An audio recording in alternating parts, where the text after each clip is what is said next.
Hey, Ostomer, welcome. Glad you're here.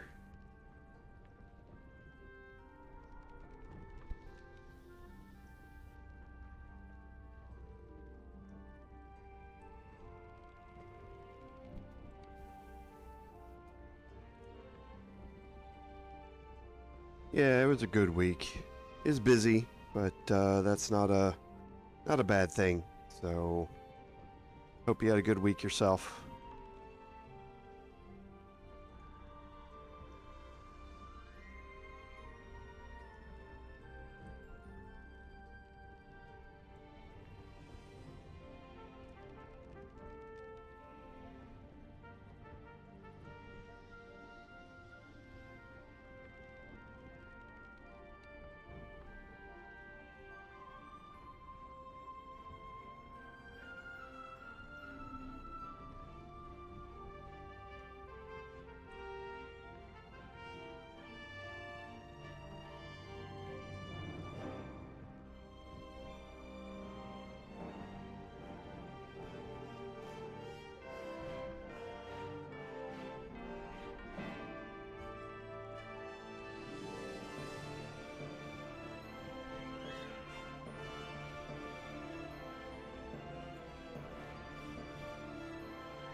Oh, that's too bad. I hope she gets to feeling better. It's that time of year when flu and colds go around. I know I've been kind of struggling with it here off and on myself.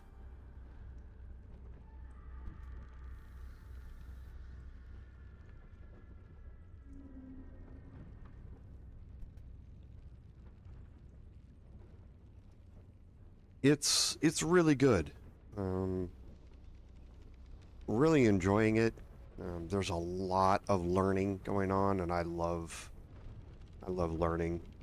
Um, as an engineer, I'm constantly curious about everything around me, and this gives me an opportunity to learn new things, an aspect of the world that I didn't really have anything but a peripheral access to, and now, I get to learn how it all works and then also offer my thoughts on how to improve how it works and make it more efficient and less wasteful on time. So I'm really happy about it so far. It's been a really good change, and the people are great.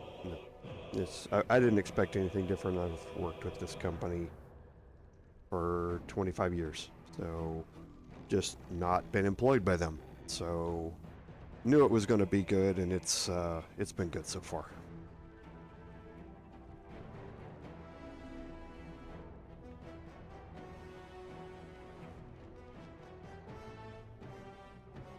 Yeah, we engineers are just innately curious about how everything works. If somebody says something or we see something somewhere, there's a very good chance that we're going to stop and figure out if what was said was true and or figure out how something works. Um, just part of that curiosity that goes along with the makeup that makes us what we're good at. So I really enjoy that aspect of my life, and I'm really glad that I'm getting to do it again.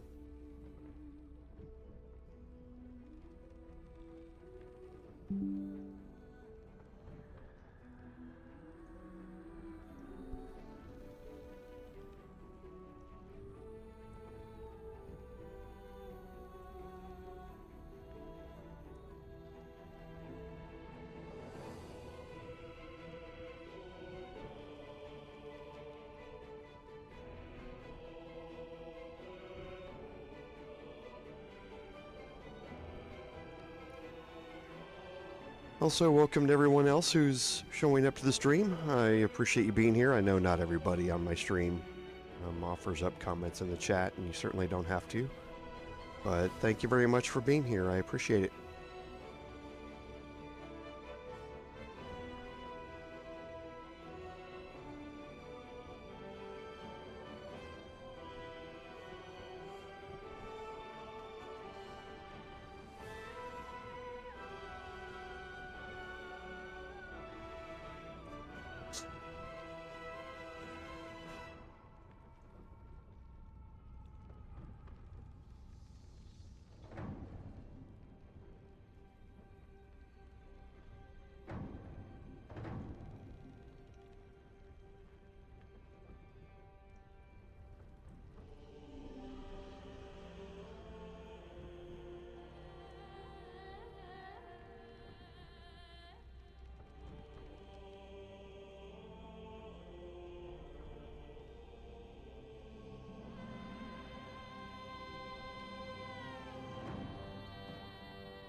Welcome, everyone, to today's live stream, episode number 39 of our Baldur's Gate 3 Honor Mode gameplay series. I'm Commander Jorval, and I want to thank you for coming along on our journey today. So, not anything really on admin notes today, so we'll jump right into our recap. At the end of last week's episode, we had made our way into the lower city. We had done something at the Stormshore Tabernacle to upgrade our combat capabilities, and then we had gone into the Baldur's Mouth Gazette, and we had made our way down to the basement after stealing a few printing press tiles, and we defeated the Steel Watchers that were patrolling in the basement. Well, today we're going to finish that quest up, and we're going to do it for a very specific reason here. So let's jump in here and we'll kind of talk about that real quick.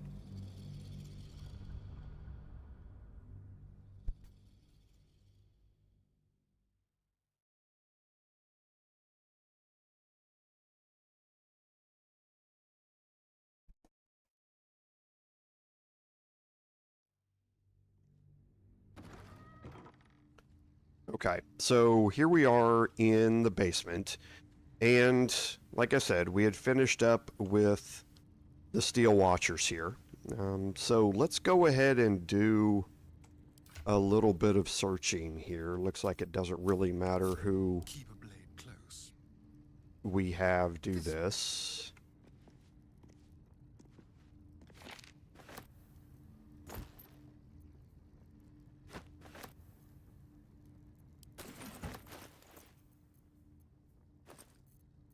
Okay, so nothing in that one. The pouch that has stuff in it's farther on.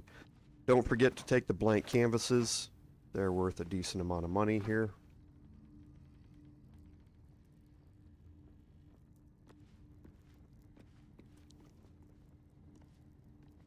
Okay.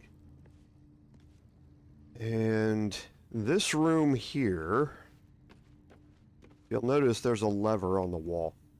This lever is your way out of the basement. This will take you upstairs, and you will not have to backtrack through all of the people which are upstairs. Now, you see we're red bordered here. There's an issue with taking this elevator, which I will illustrate once we get to that point. Hopefully I won't have to illustrate it, but we'll see. We'll talk about it when we get there. So I'm going to do a little, like I said, a little searching here.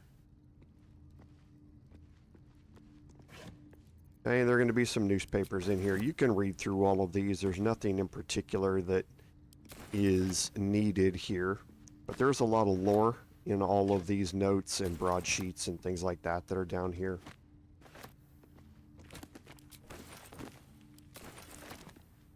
And the Steel Watcher's always going to have infernal iron, which sells for a good amount. We don't need any more of it. We don't need any more of it, but it does sell for a decent amount of gold, so you always want to pick it up when you can.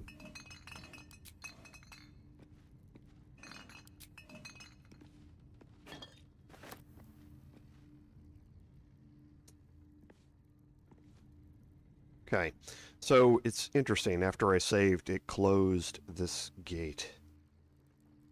Interesting. Doesn't really matter, though. We can go in through the double doors and get into this room here.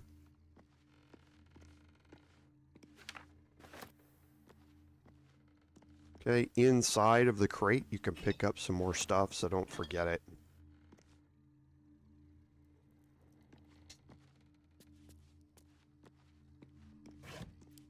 There's a gilded chest here.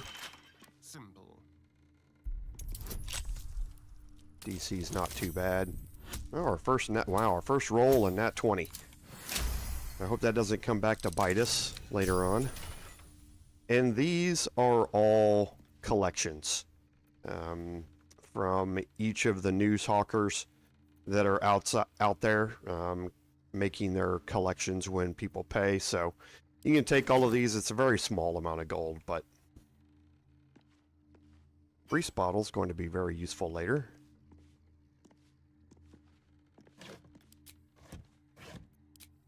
Okay, now a couple of different ways to go. We have a barricade back here, okay, that we can utilize to get into this next room, and that will bypass the locked gate out there.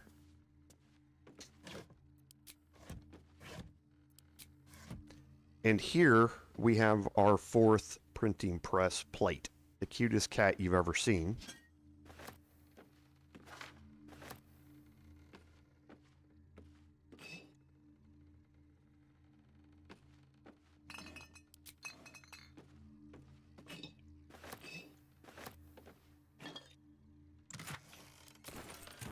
Some thieves' tools we don't really need at this point. Another wicker basket. You should know what's in all of them by now. And this is the one that we want. I don't think it matters anymore. I think in one of the patches they changed how this works. But like I mentioned last episode, there are 3 good printing plate stories, 3 neutral, and 3 bad. In the past, this was the one here that you wanted to drop into the printing press. And that's because it would give all the vendors in the lower city a 10% attitude boost. And you could buy things cheaper. I think it's been changed so that any of the 3 good stories give you that same boost. I haven't tested it though, so I'm going to go ahead and take this one and use it when we get to the conclusion of this quest. But yeah, if you want to be on the safe side,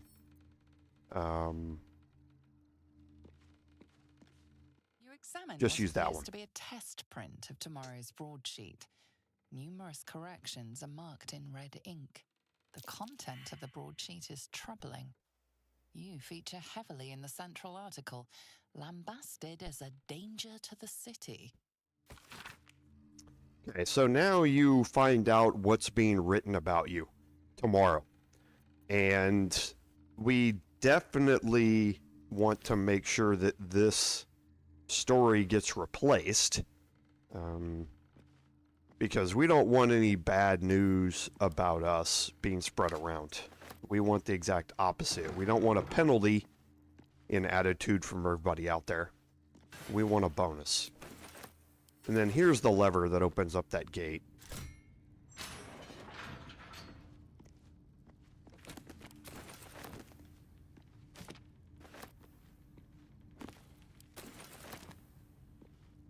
Something over there.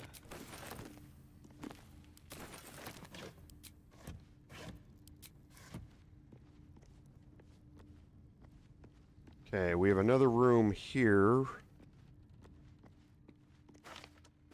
How about this? And this is, for anybody who's done any type of photography work, is a developing room. I don't know if they had cameras back then, but it's a developing room nonetheless. And here you want to search all the bottle racks, because there's definitely stuff in every one of the bottle racks.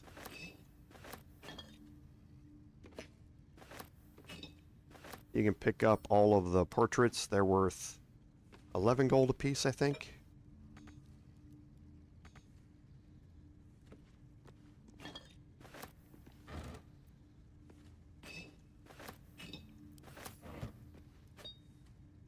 So all of these, pick them up.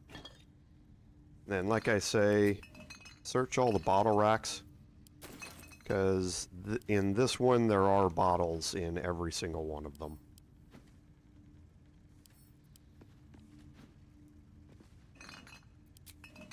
Not the shelves, sorry, the bottle racks.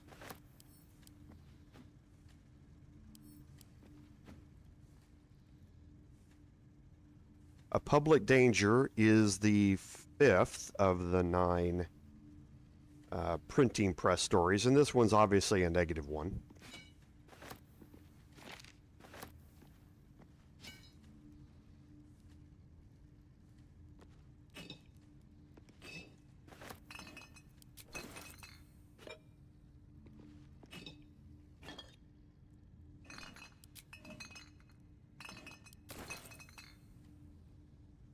Okay, and then here in the middle is just a few more things that we can pick up.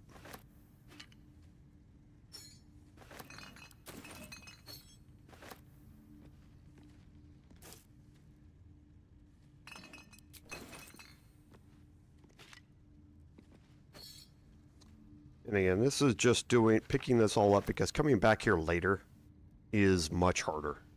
So there's no point in coming back here later when we can do it now.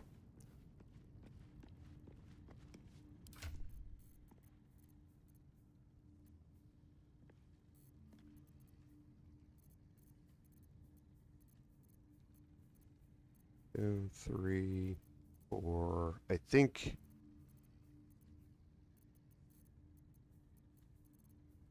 the other one we might have sent to camp or something like that. Okay, and then this room here, you can see the quest marker. This has got the plate in it. So let's go in here and we'll search this room. We're going to find a couple, or the printing press in it. We're going to find a couple more plates in here. Hey, Lucifer, welcome to the stream. Thank you very much for being here. So there is some lore in here about the printer over here.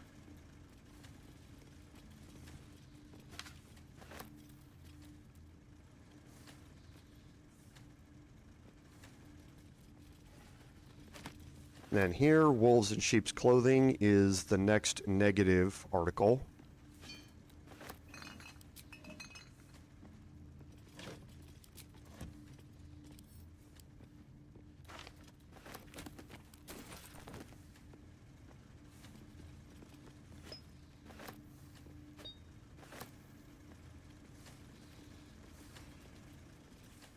And there is some searching here in the bookcases.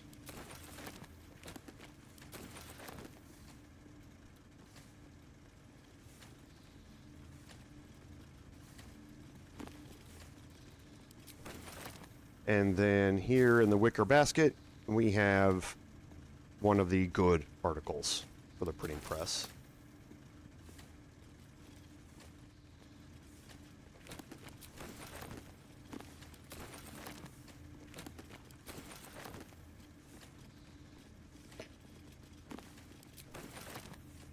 Okay, and we'll continue searching along here real quick.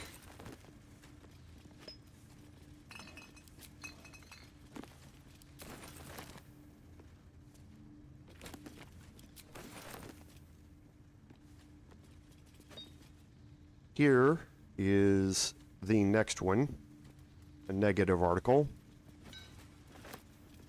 Forgot to search these couple of things here.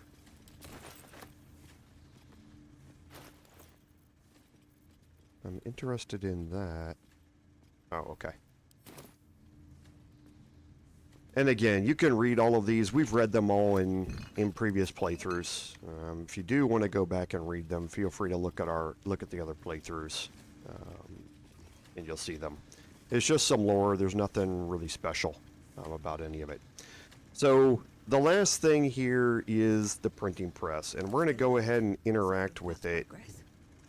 And I want to have this one over here. You approach the printer, noting its ink splots and intricate cogs. Before you can get closer, however, it begins to speak. Oi! Gormless! Over here! Thought I recognized you. Dolly was right. You aren't much of a looker. We both love cheeky words. She does all the shouting, I do the writing. This is my paintbrush. I make sure everything that's in those big, ugly article blocks becomes fine printed artistry. I'm a master pensman, I am. Dolly can't stop talking about you. Hero this, hero that, hero here, hero there. Hello, hero. You know, there's some absolute filth about you in tomorrow's edition. Seeing as you were kind enough to free Dolly, how's about I do you a favor? Why don't we change the headline? We can load up something a bit less damaging for your reputation. Now, the dolly that the printing press refers to is Dolly Dolly Dolly that we freed from the Moon Lantern way back in Act 2 in the Shadowlands. The Gandhian printing press here is actually run by a Pixie, just like the Moon Lanterns were powered by the Pixies. This one doesn't mind doing this work. It's not caged and wants to be let loose, but this changes the interaction here. If you free Dolly, you don't have to convince the printing press to change the article. The printing press will offer to do it for you. That's really the only difference. Well, first, I've got to release the old nasty top story. Oop, there. Now, you've got to find a new article to replace it. How delightful. Okay, and that's going to open up the Insert tab, and we can insert one of the 3 good stories about us. And I'm, again, choosing the Make Big Money by Trading with Adventurers one. You're going to get an inspiration for that. For Astarian. And that's going to update this quest. So, we swapped out the negative headline with a different one. We found tomorrow's paper should no longer damage our reputation. We're going to learn more about that in a little bit. Paper's printing right now, pal. Should be on the streets tomorrow. Okay. So, we are now done here inside. Now, you notice the quest is not completed yet. And that's because we need to wait until the paper comes out tomorrow. So we'll need to take a long rest. And once that long rest is complete, once we travel back into Baldur's Gate, or into the lower city, you'll see a message pop up about it. So now we're going to leave this area. But again, we can't just walk out. Because remember, we used darkness to get down into the basement, right? Okay, well, we're not going to be able to do that again. So what I tend to do, this thing can glitch out a little bit. Now, there are 2 ways to go about this entire thing. You can go back upstairs. You can talk to Arvis. Arvis will realize that you've tampered with the press, and everyone will immediately become hostile upstairs. Well, not everyone. All of the guards will become hostile. You're going to be fighting against 2 Steel Watchers, and you're going to be fighting against a bunch of guards up there. Not Arvis, I'm sorry. The print master's name, I can't think of it right now. He will become hostile as well. He's not really a threat, but everyone else, there's quite a bit of hit points and damage that can be done up there. And then what's worse is that there are 2 guards outside. When you go outside, those guards will become hostile, and if there's a roaming Flaming Fist patrol out there, they will also become hostile. So it can really start getting out of hand going back up there. Now, it is a good amount of XP to gather, if that's what you're doing.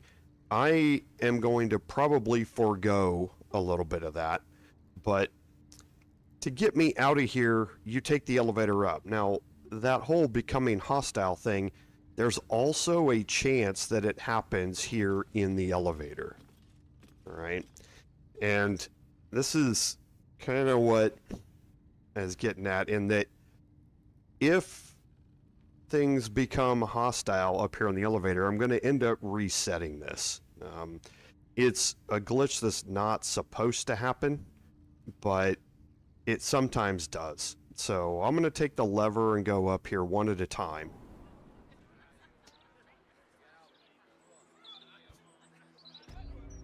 And then I'm immediately going to go to the Basilisk Gate. And then I'm going to do it again. What I've found is that the most often that this triggers is when everybody's in there at once and we get multiple people overlapping a detection cone. Because they're all spread out in the elevator. Normally, being caught in the detection cone up there doesn't matter because none of them are red bordered. But for some reason, sometimes you'll get a couple of people that are inside a detection cone by one of the guards, and it will, for some reason, trigger them to be hostile. I don't know why. So I tend to go up one at a time. Because if you get in combat there, things can get a little difficult. Because you're trapped inside of an elevator. So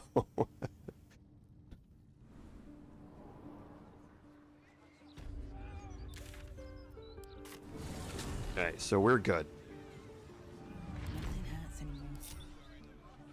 Alright, so we're going to be taking a long rest during this episode, but not right now. I still have plenty of action economy here. So we're going to go take care of a couple of combat things before we go take our long rest. It's important that you take the long rest before you try and start selling things to vendors. And you'll see why once we get to that point. So we've already been through the Stormshore Tabernacle. Off stream after this episode, when I'm not trapped in a basement, I will go get everybody the buff that comes from praying at the Stormshore Tabernacle. I didn't want to do that because I was trapped down in the basement and I didn't want to have to try and chance making my way back down there again. But you can see everything's fine at the Baldur's Mouth Gazette. Nobody's angry with us or anything like that, so we're going to head down here. And we're going to head down to this area here. Now, this is the Elf Song Tavern here. There's a lot of stuff to do here. We're not going to do it yet. We're going to come back to it later. Well, Edvard, I do support Lord Gortash's campaign. And here you can see is one of our murder targets, Cora. And you can see a dwarf dressed in red. Mesley here. And this is the encounter that really starts us off down the Investigate the Murders questline. Now, everybody in my party has alert. Okay? I've done that for a specific reason, and this is one of them. There's a way that this is meant to play out, and there's a way that it might play out. Okay? There is a small chance here that we will roll initiative before Mesley in this encounter.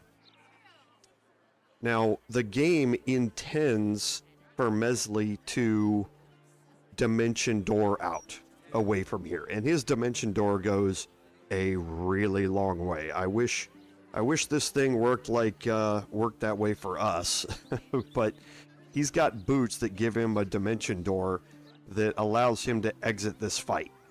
And when he does, we're left to just clean up the combat afterward.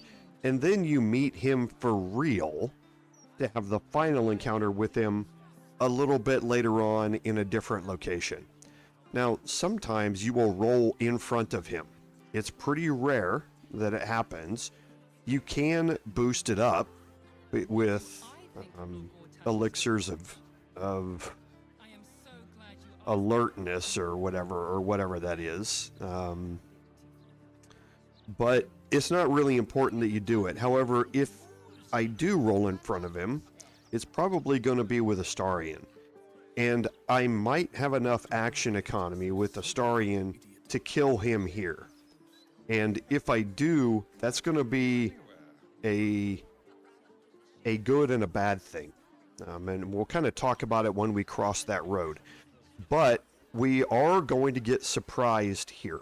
If you do not have alert and you go into this fight, you are going to be surprised. And that's what the game uses to let him teleport out. Since we all have the alert feat, none of us can be surprised.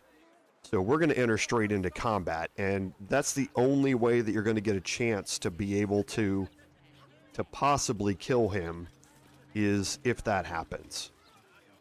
So let's go in here, and we're going to move everybody up in here. Well, hello. Actually, I'm going to leave this. Actually, I'm not going to do. I'm going to leave everybody back here. Astarion has more than enough movement to be able to get to him, because something else is going to happen here. And when that happens,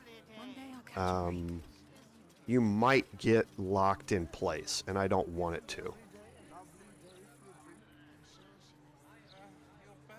Why, hello there. We were just about to try some of Master Metzley's delightful wines. I forgot about the check here. Would you care to join us? Oh, they do look ever so tasty. Ah, Mrs. Highbury, I prefer to conduct tastings individually, so I may assess your palate. Call me Cora, Master Metzley. And I'm afraid I must insist on their joining us. Wine's no good without company, after all. The wine scent is almost sickly sweet, with an acrid note just on the periphery. Poison. Okay, so I did pass the medicine check anyway here, and that gives you another dialogue option. We have two of them here, one just because I'm a bard. However, you can also take a bunch of other options here out of this. So you can actually take the wine and drink it and get poisoned. But at the end of the day, I'm trying to save Cora here.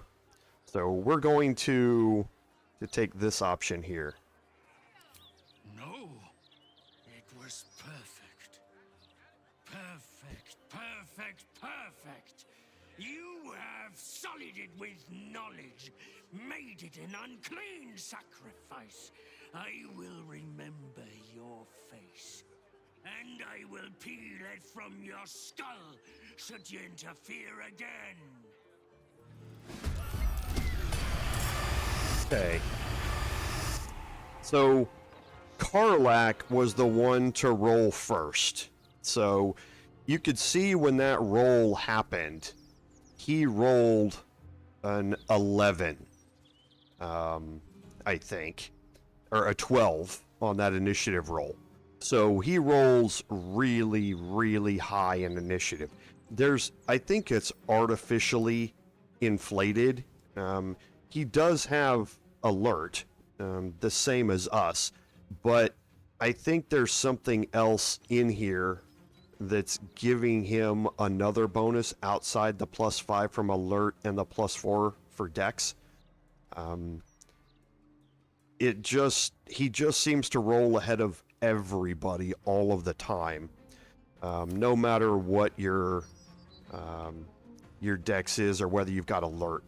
But he's still here, okay?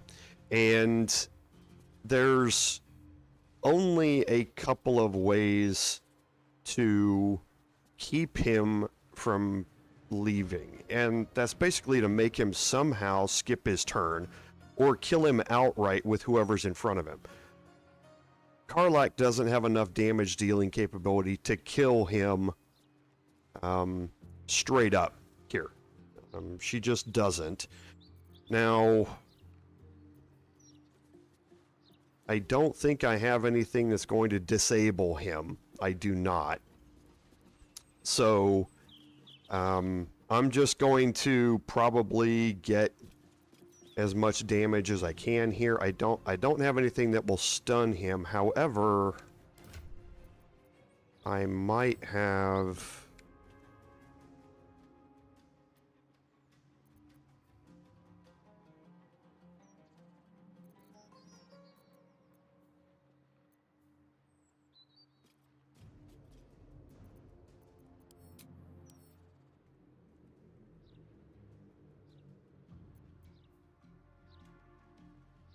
I can try this. So, to make this her active weapon, a 60% chance to hit, and then he's going to get a Constitution save, I believe, against it. But, might as well try it.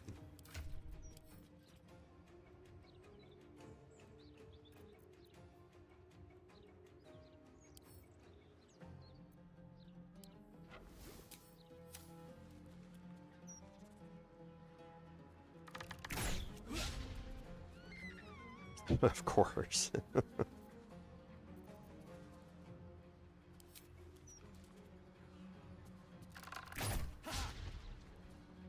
Did I just roll 2 ones?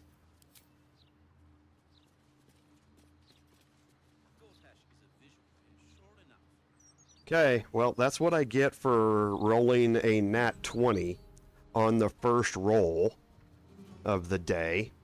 I roll back-to-back ones here. Wow. Okay, then.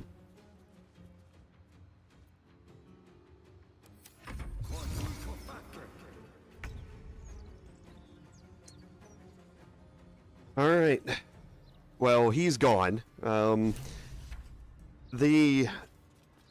There are two, like I say, the two different ways it plays out. If you kill him here, you complete the investigate the murders quest, and well, you come really close to completing it, and you gain a lot of very useful information about how to complete the rest of it.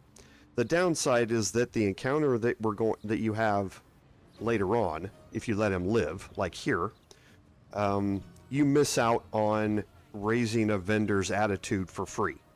So now that we didn't get to kill him here, we're going to get that vendor's attitude raised for free. So there is an upside here to what has happened. So let's go ahead. We're going to move in here with Astarion.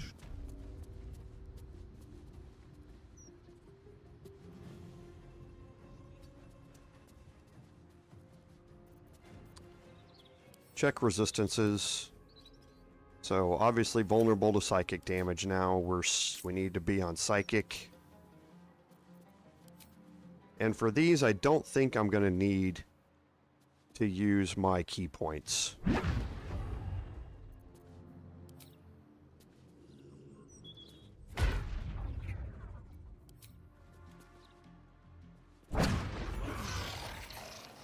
Okay. So now I'm going to move out of the way. Can't afford to let up. Nothing will stand in my way. And I'm going to move Best be on my way. my bard into here.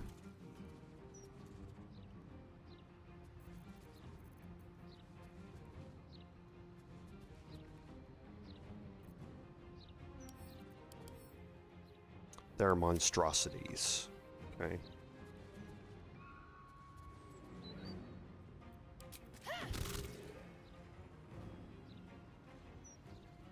Hey, I might as well start using some action economy here. Because I am... Let me make sure of that. No, I'm not. I'm going to save this all up.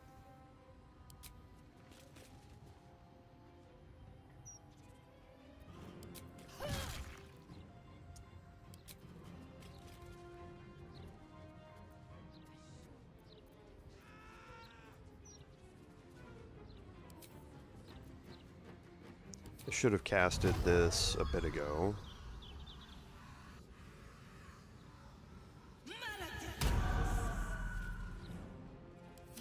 get it running.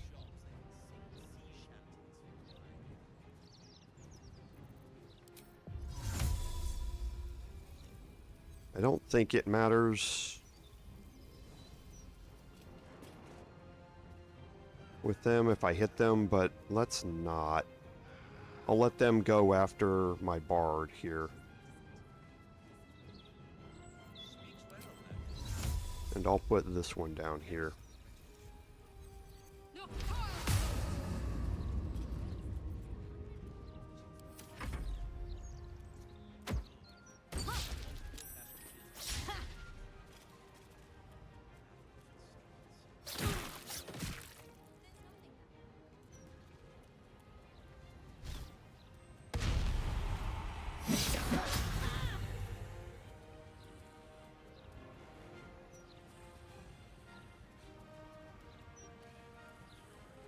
He's looking for Astarion there and couldn't find him.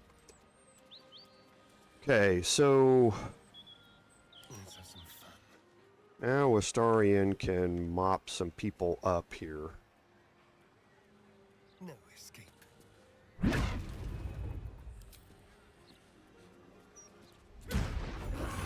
Outstanding.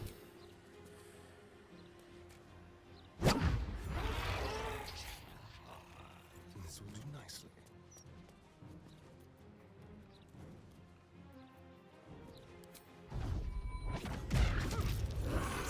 That'll work. Gotten away. Must lug my guts through this hell. Okay, so we can search all of the doppelgangers, and they're going to have Carabasan's gift. Again, a throwable paralyze potion. Coating my weapon gave me 2 attacks with Karlach to roll ones on both of them, as opposed to throwing it here, which would only get me 1 attack. That's why I used the other one. And here's a key for the Tombstone shop, and you can read what's happening here. This is one of the people that was set up to kind of go along with Dolor, and him trying to become an unholy assassin. And now we got the key to Candle Hollow's tombstones. And we can take all of this stuff out here. I'll take that.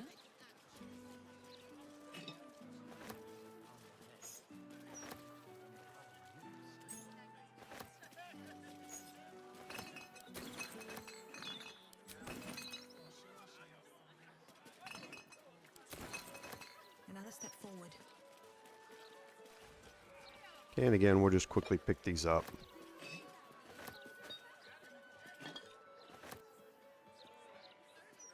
How delicious.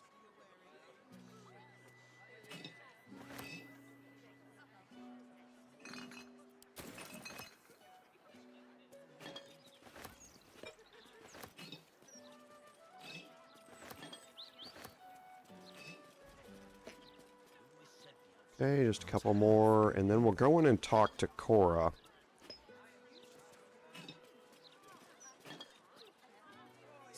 Because there's something we want to do here. Why, yes, Edvard. Can I call you Edvard? Well, Edvard, I do support Lord WotC's campaign. For several reasons.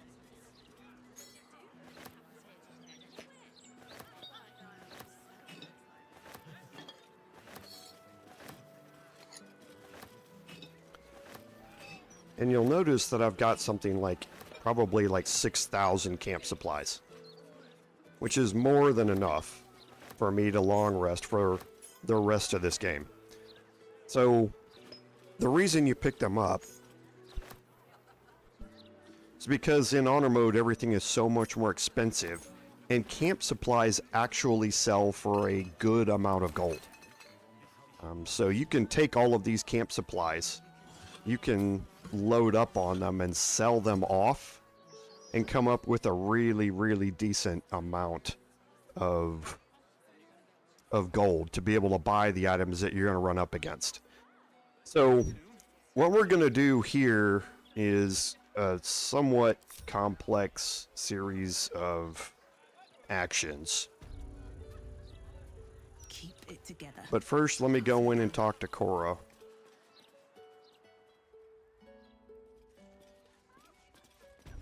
I should speak up. And complete this. I still can't believe. Why would anyone want to kill me? Thank you for saving us. And you're going to get 1,000 gold for that. Okay. So we definitely...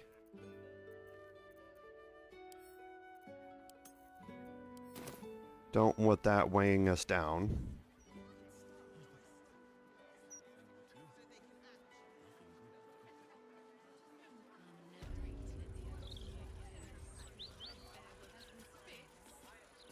Okay, so now we're going to go with Astarion. Here, we're going to go back in here because there's something else that we want to get from here. Why does Cora still have her quest marker? Hadn't intervened. Oh, she still lists as the murder target, right. And that's Roger here. Okay, now, actually, if he's there, can I? Like a wraith. I can. A very I want that key. So I'm going to steal it. best stick. I'm immediately going to group everybody up. And I'm going to head to camp. Okay. I hit G to group and go to camp. Even if you stole it without being noticed, Roger will know that he's been stolen from, and you will have the Flaming Fist come investigate the theft. And whoever stole it is going to have to speak with them to try and talk their way out of it. Now, Astarion is not the best conversationalist, so I don't want to have him in the middle of that conversation. Okay, so Can do better. what this does is gets me out of the immediate vicinity so that when the Flaming Fist patrol comes in to start questioning people, none of my characters are there. All right, Cora and Roger won't question you themselves. Otherwise, you would have to use something like greater invisibility or something like that to steal it. They call the fist to come do it for you. So what I normally do is just wait here a second and kind of chill out, and wait for things to calm down a little bit before we head back there. It normally doesn't take all that long, and I normally try and teleport or fast travel all the way back to Basilisk Gate here. And then I can walk myself back over there just to guarantee that nothing is going to happen. The whole lower city is loaded here while I'm in it. So all the patrols are acting normally. None of them are running toward me, trying to ask me anything. So should be okay. That is the second. I told you about those keys.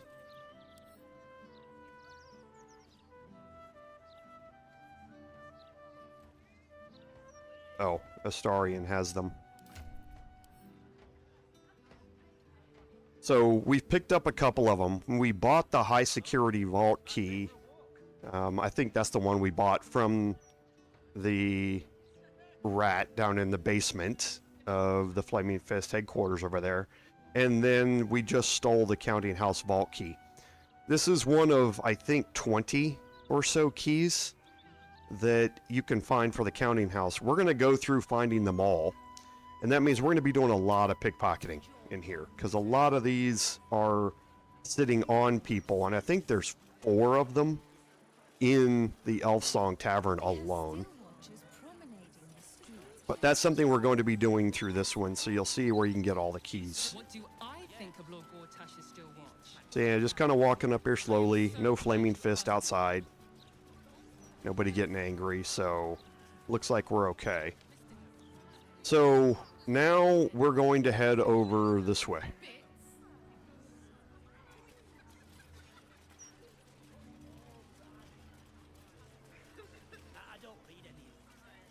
And there's Dammon. Seems like a good moment to talk. Karlak, you're looking well. Would be a lot better if you'd find a way to fix this engine, Dammon. I haven't stopped trying, but all roads lead to a dead end.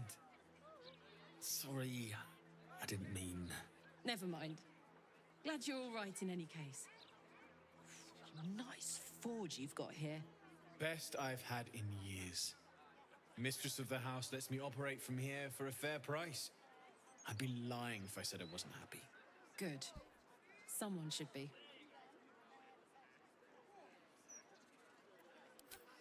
Certainly. Okay, now Dammon is the one vendor here in the lower city that we can talk to and that we want to sell our goods to, because he's already got an attitude of 100 from when we saw him in Act 1, let alone in Act 2. So this gives us a chance to unload some items here.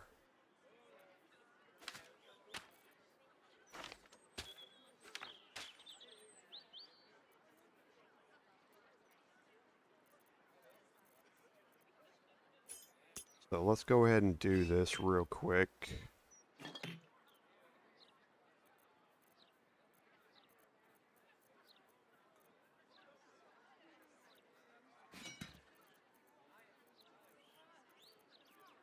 Okay, most of it's going to be on Astarian here.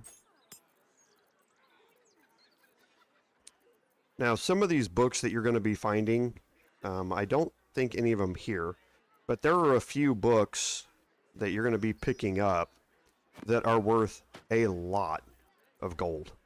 385 gold, give or take, a piece. None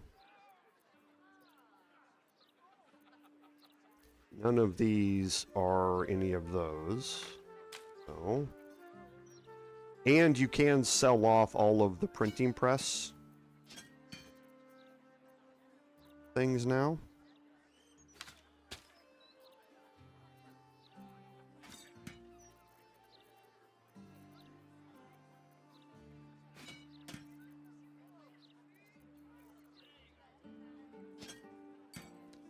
Okay, so we're over his limit.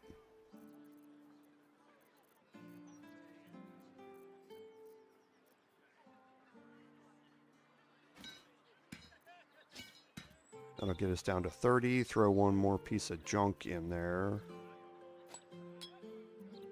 Right there. And now we can look at the other things that Dammon has here in Act 3. So the first, the Harmonium Halberd, gives you strength +2 up to 23. Okay, so what you can do with this is you can stack this with an elixir of Hill Giant strength, which takes your strength up to 21. This you can stack with it to give you an additional +1 to your strength. You're going to lose 1 on intelligence and wisdom, but that might not be a big deal. We don't have this thing works really good for your great weapon master and your polearm sentinels type of fighter builds. It is a two-handed with extra reach, so it benefits from sentinel really, really well. But for me, it's not something I'm going to use. The Sword of the Clutching Umbras is really cool. As a short sword, it doesn't do a whole lot. Forget the psychic damage that's coming from me. But Shadow-Soaked Blow is where this thing really shines. You strike an enemy, adding your proficiency bonus to the damage. Moreover, if the attack hits, you deal an additional 1d6 psychic damage. And the last part here, this attack does not break concealment. This is the ultimate Gloomstalker assassin weapon. It does so much damage. The 48 Radiant, disregard that. That's coming from the Deva mace over there, and it's applying it here for some reason. But taking out the 48 off of the 62, you're still dealing up to 26 damage with this. So for that first strike, especially where you're dealing crits on everything, this is amazing. And not breaking concealment means that you can get this off. And if you can pass if you've got that Gloomstalker Assassin stealth build, you can sit there and start off with this before combat even really starts.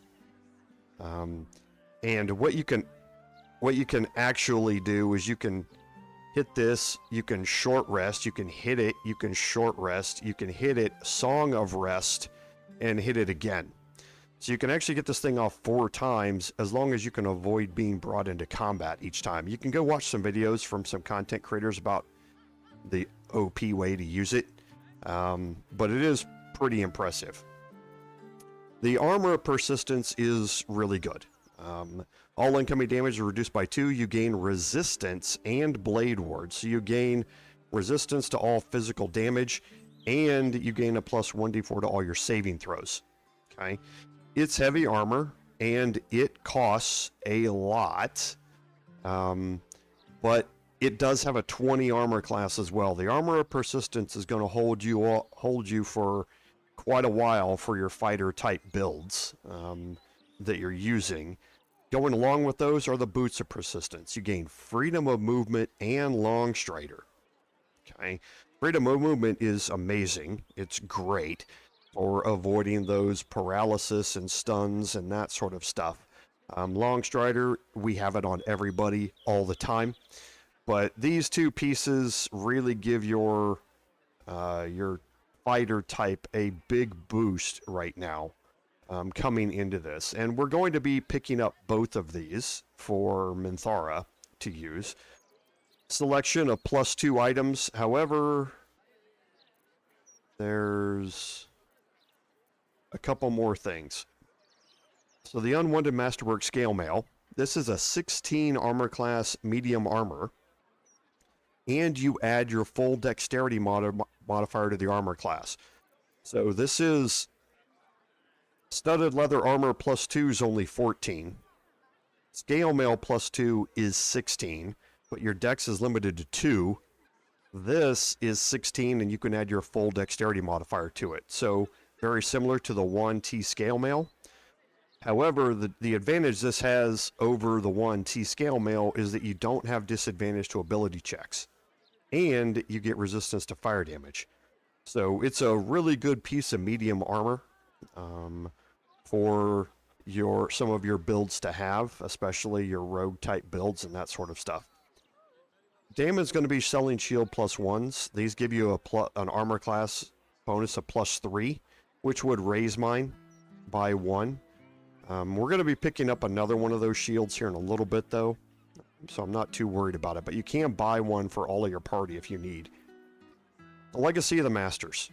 Straight up +2 bonus to attack and damage rolls with weapons. This does not apply to your unarmed attacks, but it does apply to all weapons. So you pair this up with the Boots of Persistence and the Armor Persistence, and whoever that fighter tank is gets a really healthy boost to both offense and defense. And last is the Swordmaster Gloves. You gain proficiency with all of the swords, and you gain a +1 bonus to attack rolls. So even if you don't have proficiency with them, you then gain it by wearing these gloves. Very useful for your melee warlocks and that sort of stuff as we're going through this. Now, we're not going to buy any of these just yet, simply because we can't afford a lot of these things just yet, and they don't benefit the current party makeup that we have, except maybe the shield +1.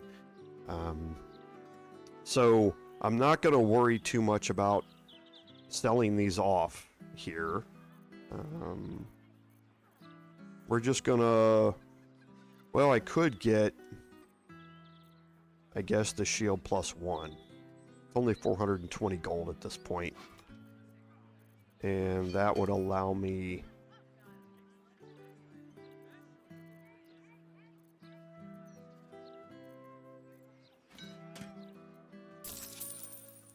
So he's got 290 left. Don't need the sponges. Oh, I forgot about the, it doesn't matter if I pull the gold out of this or if I sell it. But I'll wait. I think that's it. Okay. And we'll be coming back to Dammon quite a bit here as we get through this. Let's go to Astarion real quick.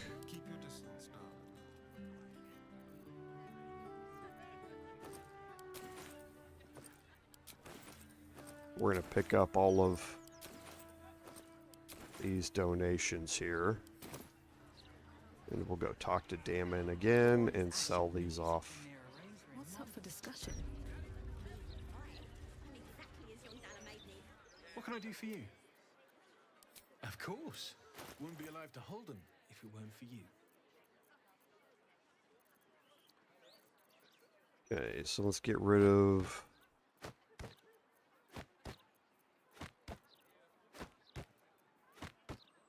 all of the pouches, and then I think he had... Oh yeah, we were saving that murderous cut. That's right.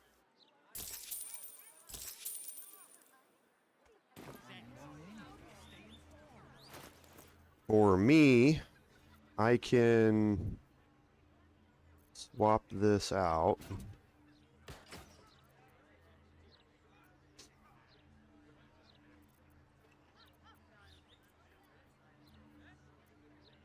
And now my armor class is up to 27.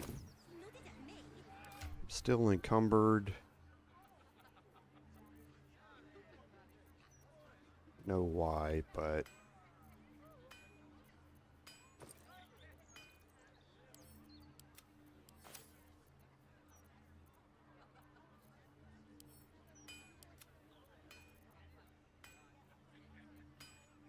Okay. That should be good, and it is. Okay, now we're going to go on a little journey here. We're going to go all the way to the opposite end of the map here.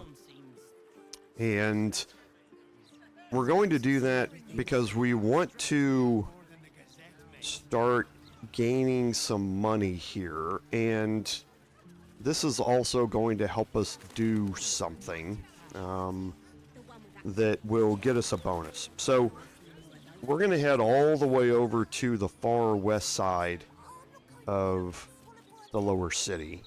We're going to bypass everything. Once we get down here, we're going to get a cutscene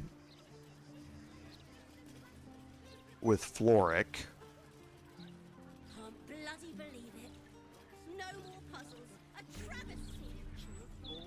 That opens up that waypoint, which is going to help us fast travel a little more.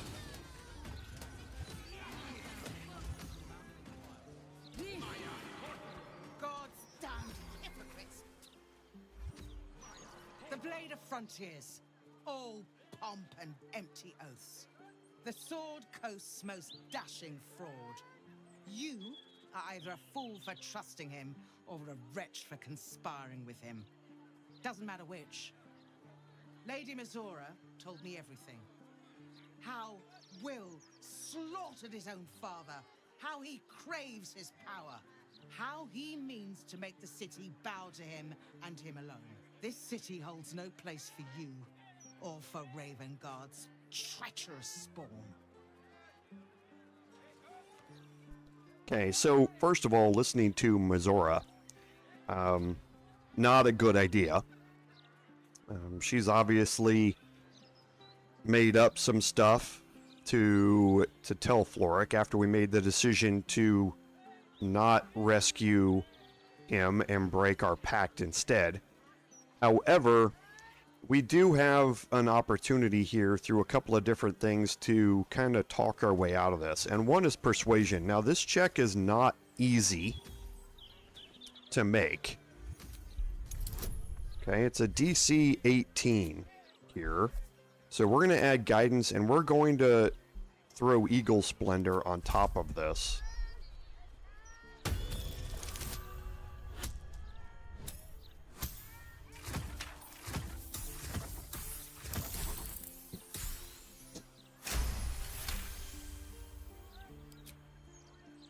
At ease. By the living gods, I believe you. What darkness has fallen upon us? There's something you must know. I should have told Will sooner, but I'd hoped somehow Ravengard would return to us. He knew about the Absolute. I thought little of it at first, but he realized the danger before anyone else did. He understood that if the cult were successful in raising an army, Baldur's Gate would be doomed. Before the Absolutists abducted him, he told me that should he fall, I should seek Will out and give him a message. Will was schooled in the ways of the great champions. He is to use those lessons to wake the worm sleeping beneath Baldur's Gate. The worm is oath-bound to answer the call and come to the city's aid.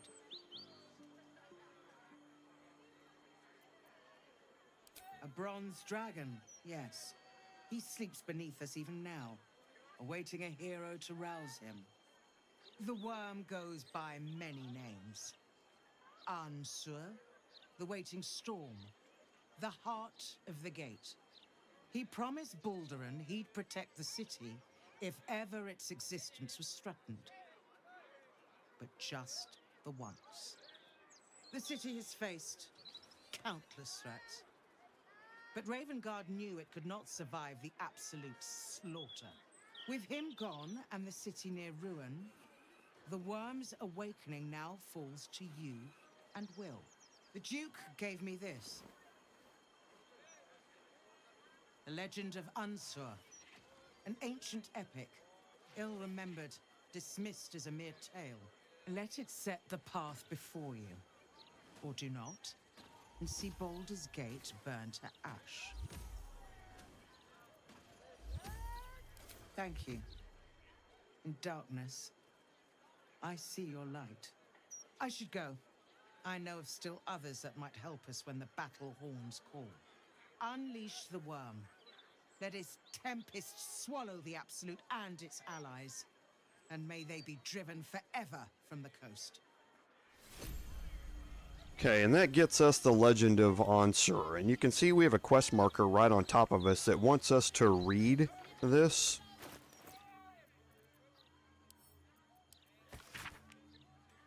Okay, and this lets you know how to solve the puzzle to get into the area underneath Worm's Rock Prison.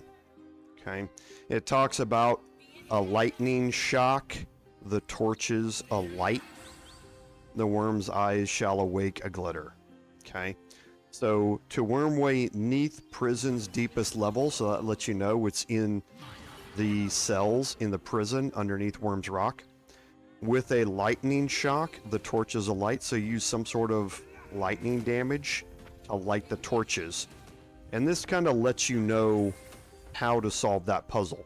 If you haven't rescued, or if you haven't made the deal with Mizora to rescue Duke Ravengard, this gives you the way to figure out the clues to get in there. Okay? And that's what, you know, your character will say. And then here you get the Wormway quest. Okay. The entrance is somewhere between Worm's Rock Prison, and hint that opening the way involves lightning, sparks, and torches. All right. We're not going to go there yet. We're going to postpone that until we've gotten level 12. We definitely don't want to go in there at this point.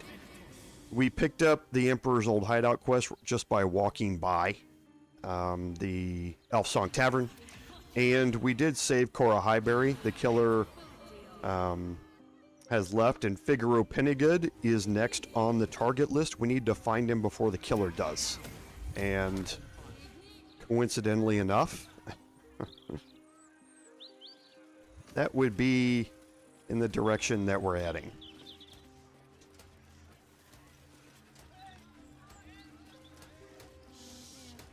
I'm coming down this way because I want to avoid this area here. I don't want to trigger this yet.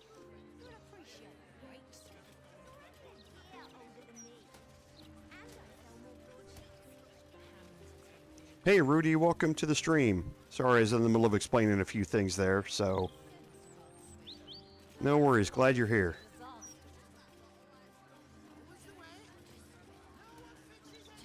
So I'm bypassing a lot of stuff. Okay, this is the Blushing Mermaid here. The House of Brilliance. Like I say, bypassing a lot of things. The Counting House is down below us.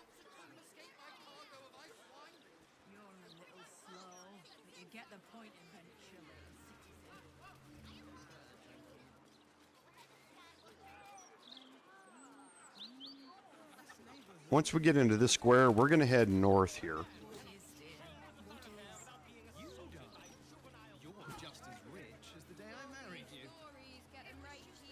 We are not going to go down here. We're going to avoid this area for now.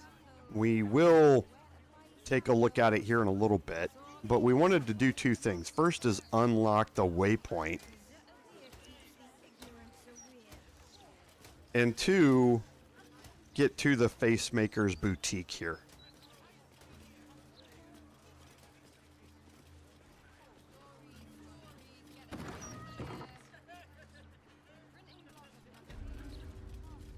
Okay, so Wob and Gudge are in here. And if you remember the names of the doppelgangers that we ran into a bit ago, should recognize that these are probably of the same ilk. Okay, we're going to close this door. We don't want any interruptions here. And again, everybody has alert here.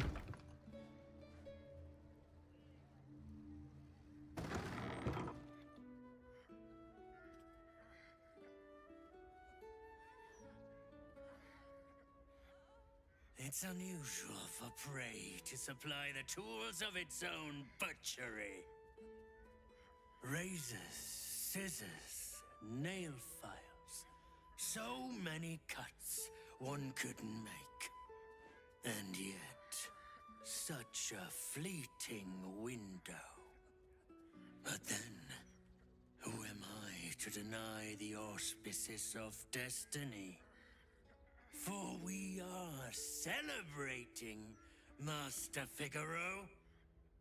You have the delicious honor of being my crowning achievement. Your body is my ultimate gift to my lord, Bar. Together, we shall transcend.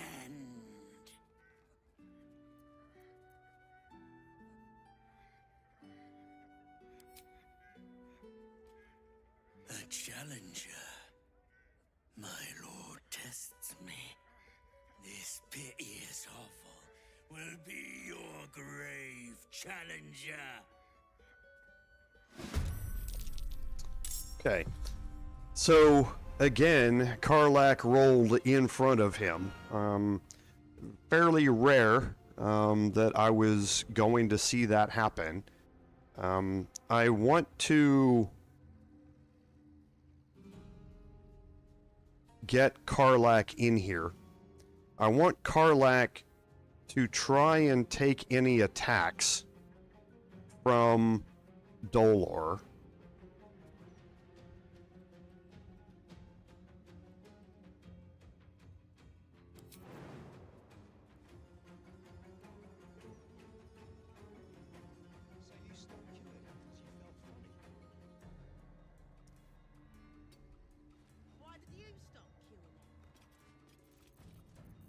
Okay, so let's see if throwing attacks into this area are going to be pretty hard.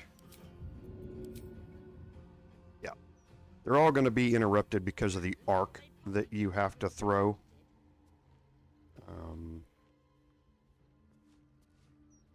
And getting in here can be a little difficult.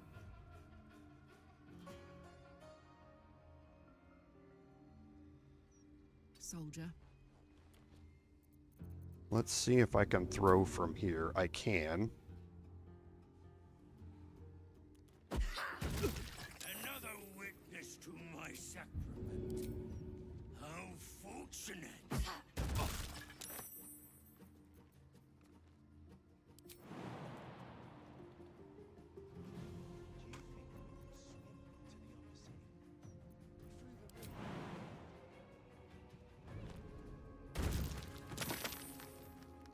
Okay. I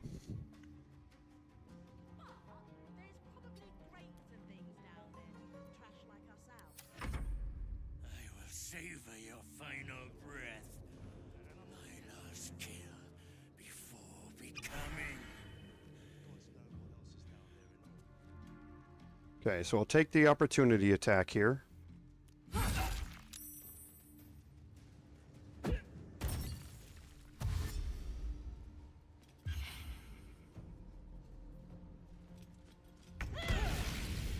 Ouch.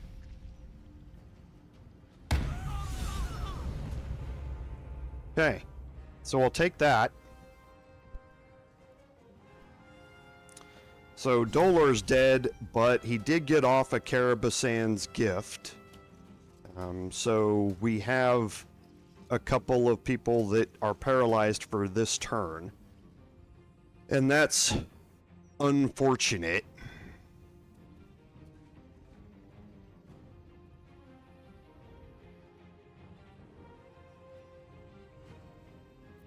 I don't think helping gets them out of it. It does not. Do I have... I don't have any freedom of movement either. So I'm going to get in here and try and take the attacks. I don't want them going after Pennygood, but I don't know if there's a whole lot I'm going to be able to do to avoid this. I don't think I'm going to be able to hit these two with a flourish. I think they're too far apart. Oh, I can hit them both. Okay.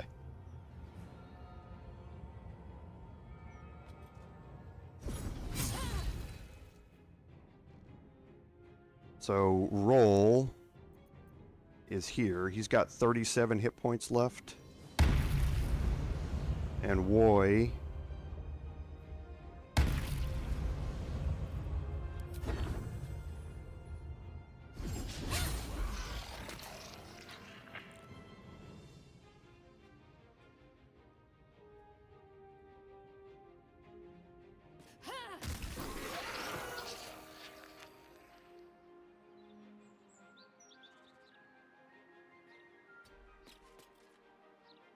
Okay, I want to try and protect Pennygood here, but I think I want to try Tasha's Hideous Laughter this one.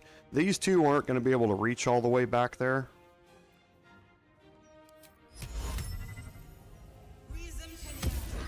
Ah, saved.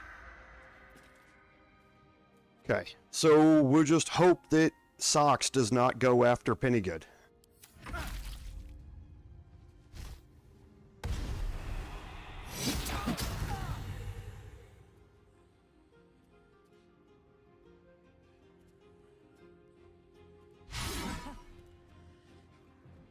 Astarian's probably going to go down here.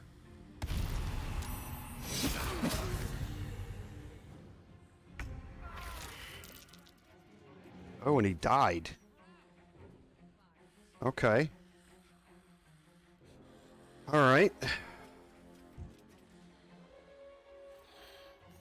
They're dying for me. All of them.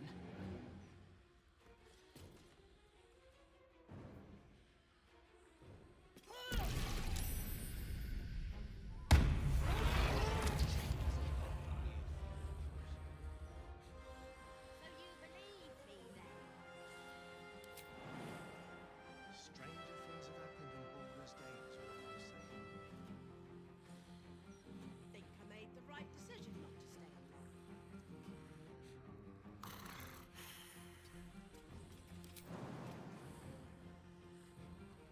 Let's see if I can get down here. Doesn't look like I can. Don't waste a step. Maybe... Oh, I can reach him. Okay, good.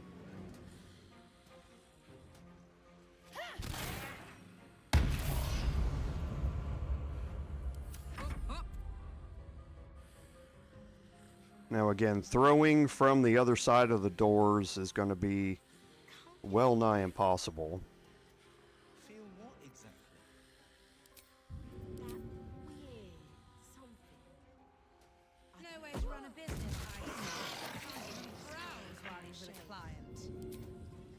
You sure it's not a trapped nerve? I am, thank you. Ready. And we're going to move Shadowheart right up next to Goodge here.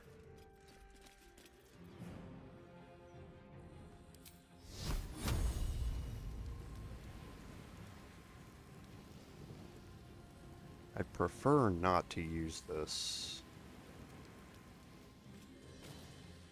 No way to run a business, I say. Can't even browse. She's displaced right now, so she's an armor class of 21. That would probably hurt though. Let's just go ahead and cast the darkness. That'll blind it.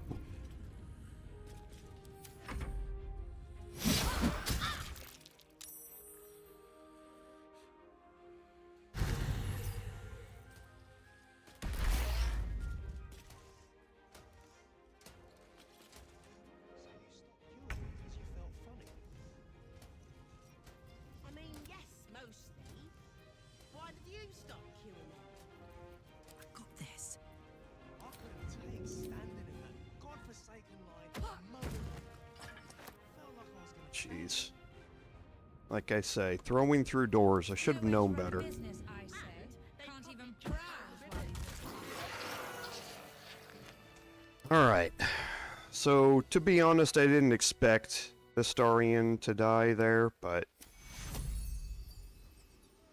I don't know who you are, but I'm glad you were there. If it had been the dwarf alone, we might have stood a chance. But these doppelgangers, they swarmed us. We were paralyzed before we even had the chance to fight back. A rising star, you say? Then there's more of these nutters running around. I thought as much. Devella Fountainhead, Constable of the Flaming Fist. I've been investigating the recent spate of murders across the city. I was on my way to the upper city when I heard a commotion. I stepped in to see if I could help. It's not every day you have the chance to catch a killer in action. Not even in this profession. Now, if you don't mind, I need to draft a report to my superiors before I forget it all. But don't worry. I'll be sure to put in a good word for you.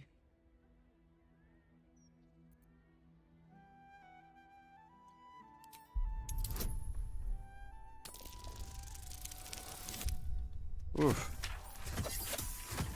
All the bad rolls coming out. That nat 20 at the start was a thing. All right. Fine. The killers paralyze their victims, take their hands as an offering for Baal, and make it look like the cult of the Absolute was behind it all. You've seen those gruesome dioramas that have been springing up, right? Corpses posed like unholy paintings, blood everywhere. There's no way in the hells that those scenes and these murders aren't connected. And I think I know what the connection is. He ruled the Iron Throne. A dark tower hiding a darker secret. It was the front for a deadly arms dealing network. There, he amassed an army, seeking to become a god himself. Under his stewardship, the Baal temple was revived, and with it, the Baal cult itself. Fortunately, the temple was destroyed, and to cleanse the city of Saravok's memory, the Iron Throne was torn from its foundations and cast into the Chionthar. For most, that was the end of it. But cults like that don't disappear overnight. The Baal cult is back, and someone is out there, continuing Saravok's work. And that's the first time that you hear Saravok's name.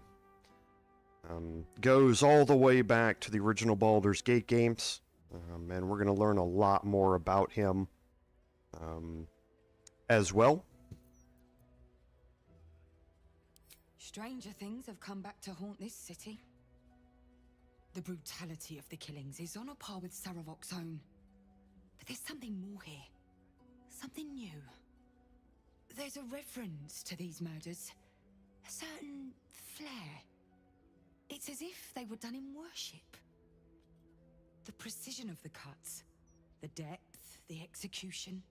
The best butchers in Faerun couldn't make a cut like that. Trust me, I've asked them. I tried to explain all this to my superiors, but they wouldn't have any of it. They told me to drop it. Told me the city doesn't need another conspiracy theorist and to get back to doing my job before they find someone else to do it for me. But you're not bound by such constraints. Oh, help me out here. Help the city out. I bet if you follow the trail of these murders, you'll be able to unearth the truth of this resurgence.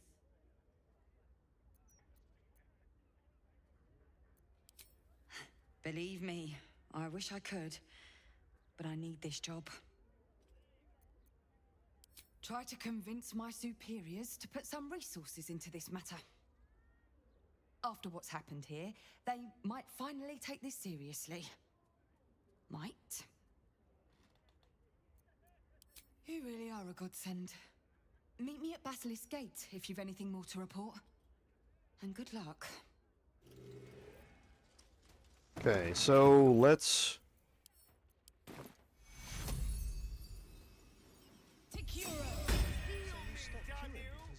get Astarion back. I mean, yes, mostly. Why did you?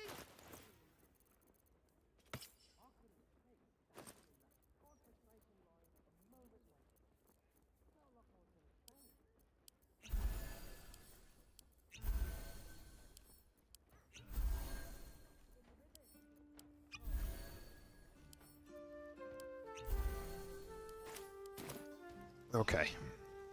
And Astarion needs a... well, does he?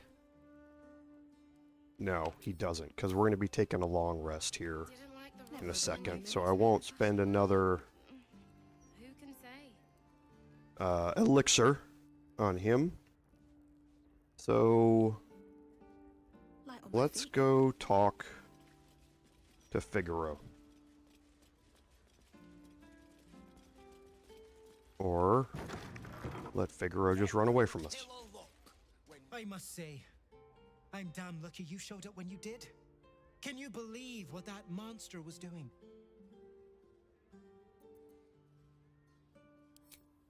I'll confess, it terrified me greatly. Can you imagine dressing entirely in red? Jests aside, thank you. You forever have my humblest gratitude and a most generous discount on my wares. In the face of such horror, I don't see that I have much choice. Now, how may I help you today?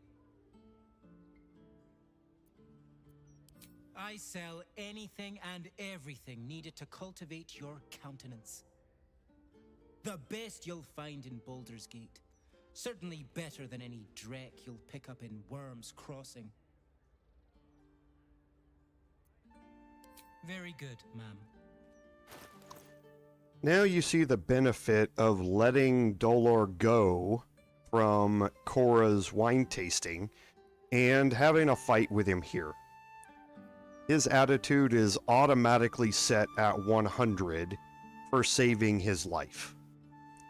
So this gives you another vendor here in town, which is fully 100. And the other thing about Figaro is that he normally carries above 2,500 gold. So you can sell him a lot of stuff.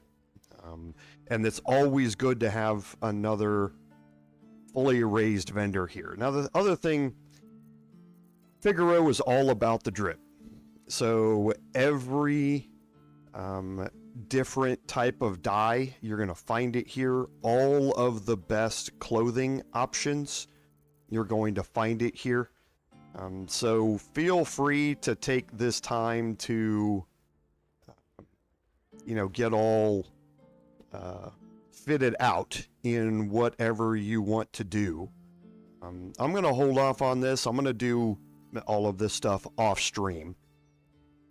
But now you have access to all of the good looks in the game. Mistress, so be sure to return. Okay, so let's go take a look at a couple of things. What's hiding here? Okay, we get another tombstone shop key here.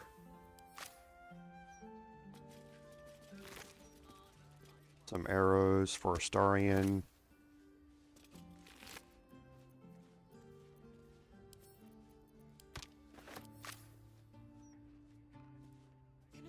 I heard it was a barlist that tried to kill Master Figaro.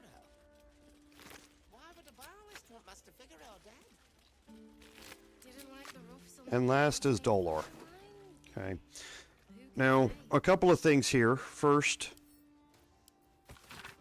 you can read this, and it lets you know what the path he's been on is to become an unholy assassin. And it says, "Neath Candlehollow's tombs, seek trigger hidden by frame, Sicarius, the door awaits." This gives you the password to get into the Ball Temple under Candlehollow's tombstones. A passphrase, Sicarius, and a location.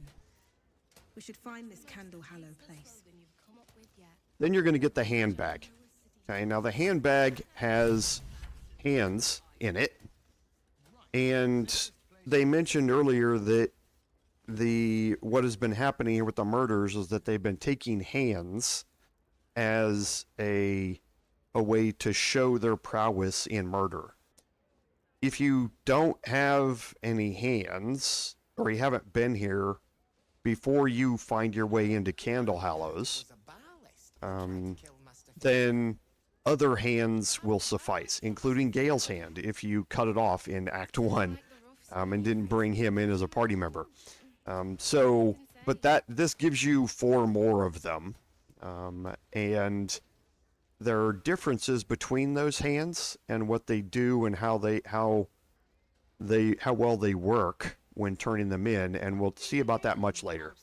So we're going to pick up some more Carabasan's gift. So again, a powerful paralytic that we can throw. Supreme healing, invisibility, all good. The scarlet leather armor gains you a +1 bonus to stealth checks. Nothing really serious. Dagger +2. Dolor Amorous. Now you're going to be able to buy more of these, but you get your first one here. This is, again, one of those great daggers for your Gloomstalker assassin builds. When you land a critical hit with a weapon or unarmed attack, it deals an additional 7 damage. Okay, so you can utilize this on your Gloomstalker assassin, so that during that first round where any enemy who has not taken a turn yet, you're going to be landing critical hits against, this is now going to boost that up by a flat 7 damage.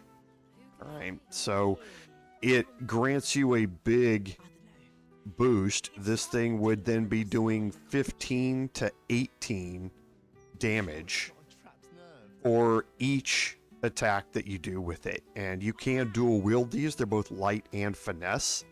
And you can throw it as well. So it is a really good, again, we're picking up a whole lot of Gloomstalker Assassin build items, and that's what you would expect from an Investigate the Murders using assassins.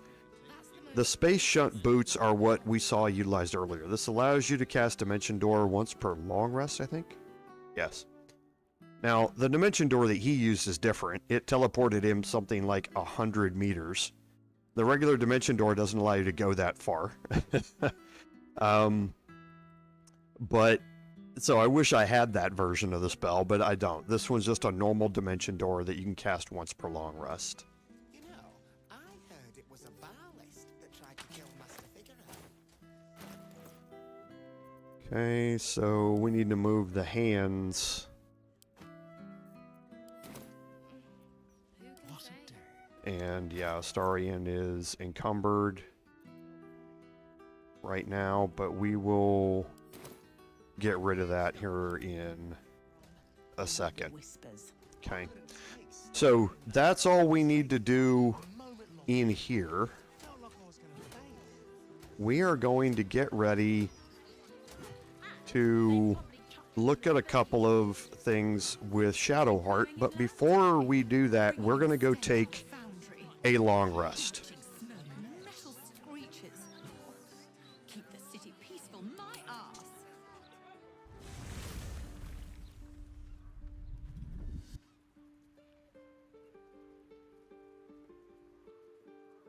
Queen Vlaakith. Skvar! You are Sharlock, and still you speak my name. I've seen the captive Orpheus with my own eyes. Spoken to Gestil Kithrak Voss. You lied to us. Enslaved us. The betrayer Voss lies! I have only a moment, and you, Hasharlak, will listen. We are Githyanki. We move mountains. We snuff out stars. We shake the plains. The traitor Voss has lied to you. The heretic prince would shatter us in an instant. The great Dominion shrunk to the head of a pin. Can this be true? Is the Githyanki prince really a threat to his own people? Or simply a challenge to Vlaakith's rule? Return to the astral prism. Slay Orpheus the Pretender. Serve me, and I will ascend you. You will be no mere warrior, nor Kithrak. You will be Barta Vlaakith, commander of dragons. My only, my chosen. A final chance. Kneel before me. Make your promise. Lae'zel's thoughts become yours. The sight of Orpheus looms over her mind. Voss's words echo within it. She means to forever turn her back on Vlaakith. Okay, you can persuade Lae'zel here to side with Vlaakith. We're not going to. We're going to allow this to play out differently. I gave you my faith, and you called me traitor. I gave you my life, and you ordered your knights to hunt me. I have witnessed too much, and you have given me too little. Finally, I can see. Orpheus will live, and I will hear his creed. This is my word. Your word is nothing! You are nothing! The Kithraki will bring you. I will tear your flesh from your bones and devour your skull's marrow, while you beg for death. I will consume you. I will She's a little angry. She could use some therapy.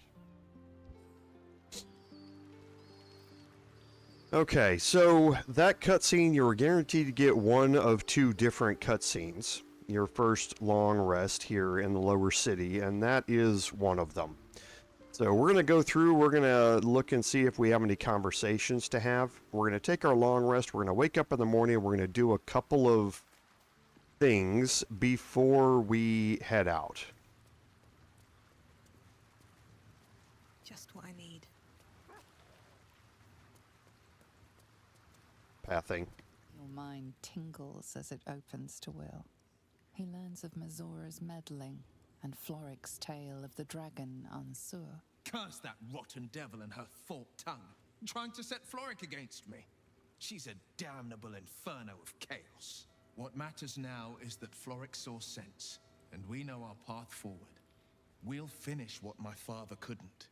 We'll awaken Ansur, the heart of the gate.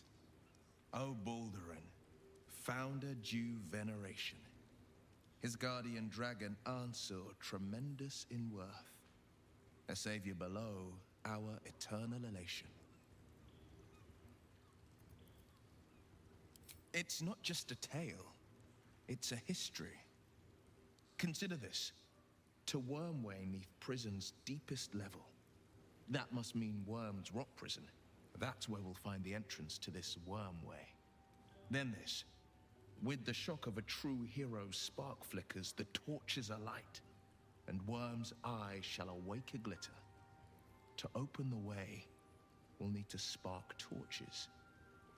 This dragon Ansur was Baldurin's ally. We'd be fools to let him sleep while the Dead Three's chosen raised the city.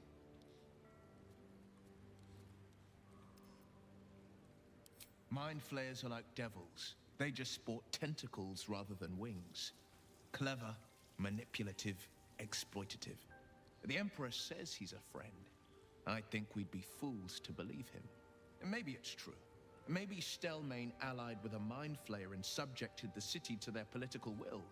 Or maybe he made an offer she couldn't refuse.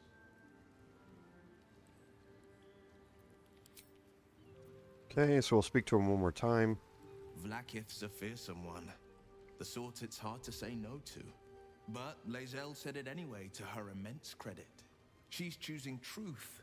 She's choosing freedom.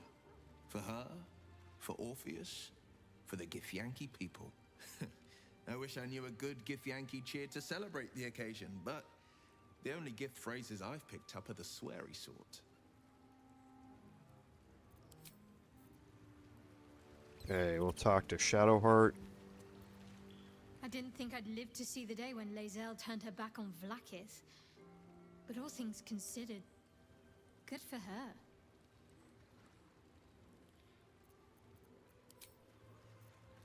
Don't think there's anything Shar's else. blessings upon you. Nope. So Halsin? I received a dispatch from the Grove. Life carries on there in our absence, just as nature intended. My chosen successor, Francesca, has proven to be a wise choice. Perhaps the wisest I ever made as Archdruid. The Shadow Druids. Their scheming was stopped, thanks to you, yet their malign ideals can find purchase and live on, even after the instigators themselves are vanquished. Francesca has found some initiates still yearn for the false promises the Shadow Druids peddled. She has been working hard to show them the error of their ways. She is well suited to the task. Better than I, perhaps. To cleanse a land of shadows is one thing, but to sway a heart from a dark path is another matter entirely. I was all too eager to surrender my responsibilities towards the Grove. Perhaps I was never meant to be Archdruid, to be a leader. Still, though, I cannot help but wonder if there was more I could have done. Perhaps, Oakfather willing, I may yet have the chance someday. Forgive me. The Shadow Curse occupied me so entirely and for so long. I almost missed the purpose it gave me. Now I must find a new one. Hey, Mithara. If our traveling companions continue to make poor choices, we will soon have every god in this plane and the next hunting us. Lae'zel risks everything with her childish rebellion. He is the only authority figure in Baldur's Gate worth a damn. Even as the Elder Brain tears at the foundations of the city, he stands strong and looks for solutions. Better for us to be a solution rather than a problem for his steel watch to scrape off the street. It would be wise to return to him and pledge an oath of allegiance before he declares us enemies of the peace. Alright, so let's continue around here. It is done. There is no going back. As long as the Undying Queen reigns, I am never to soar unbound over the astral sea, never to cross the one in the void. As it should be. Better a short life built on truth than immortality woven of lies. Better to unite the Githyanki under a prince who would free their minds and honor their bodies. So why do I feel so bitter?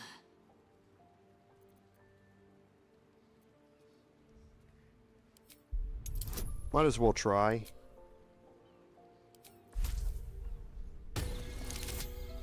Oh.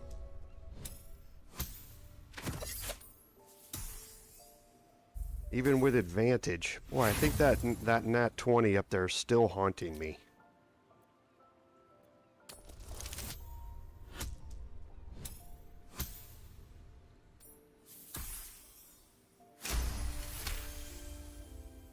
Vlaakith has upended Lae'zel's whole existence. Everything she knew to be true, every plan and aspiration she ever held has been painfully ripped away. Lae'zel's bitterness is born of sadness. She is mourning the loss of the person she once was, and can never be again.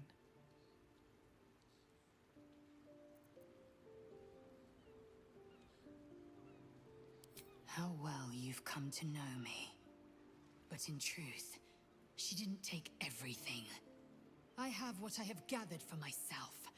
I'm more to a new regent, a new land, and new allies. Vlaakith cannot unmake she who no longer exists. And so, from the old battle cries is birthed another. Shma Salar Orpheus, Mas Stilnar Forgin in Yeri. Orpheus's will above all. May the comet blaze my path forward.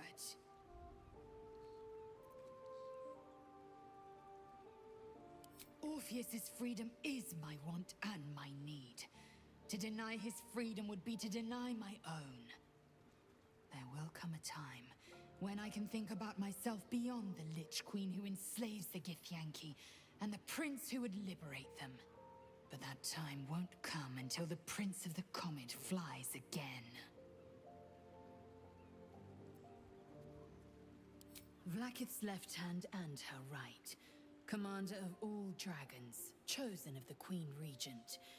Not since Vlaakith I has a Bart of Vlaakith been anointed. Another empty promise. Only a naive fool would believe otherwise. The kind of fool I was not so long ago.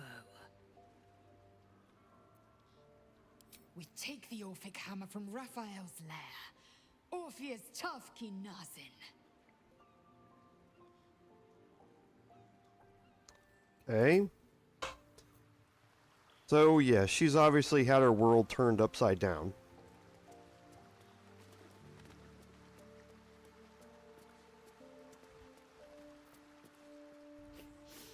We just played host to an undying queen. Oh, and that's without our fine silverware. Lae'zel has courage turning her back on a lifetime's belief. As for us, best we stay out of interplanar politics, I think. Orpheus is on his own. But Should Great Vlaakith come to settle a score with Lae'zel, well, I might be convinced to kill her. Undying or not, she was very loud. I have. And while I do not love my conclusion, that does nothing to change it. The Harpers are the city's best information network. With them out of action, we shall have to fall back on second best. Nine Fingers Keen. A name known and feared throughout the city's underworld. The mysterious Keen runs the guild, which in turn runs every criminal enterprise in the city.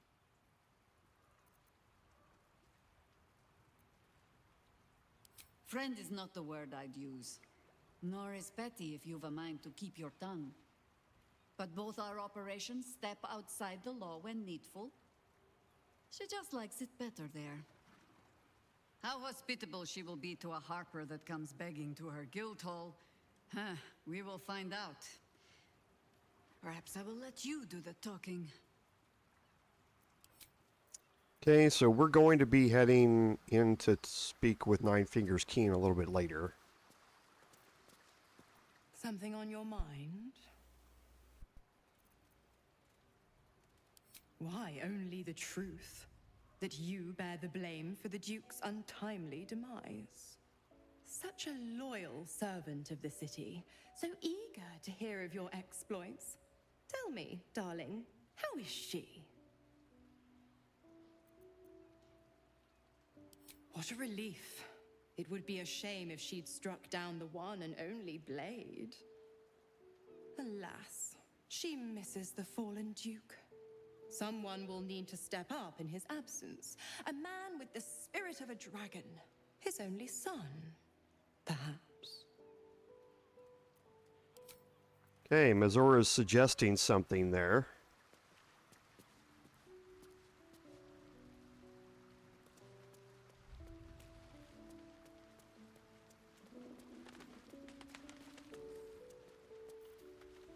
Glad to see I'm not the only one on the wrong side of an omnipotent authority figure. Lae'zel did well to break free of Vlaakith's manipulations, though I doubt Vlaakith will let such insubordination go unpunished.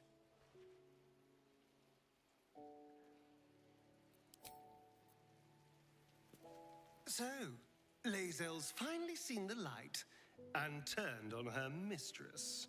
It took a little time, but she got there. Though it's not over yet. Masters rarely let their slaves go without a fight. And Astarion would know that really well. And last, we'll go talk to Karlach.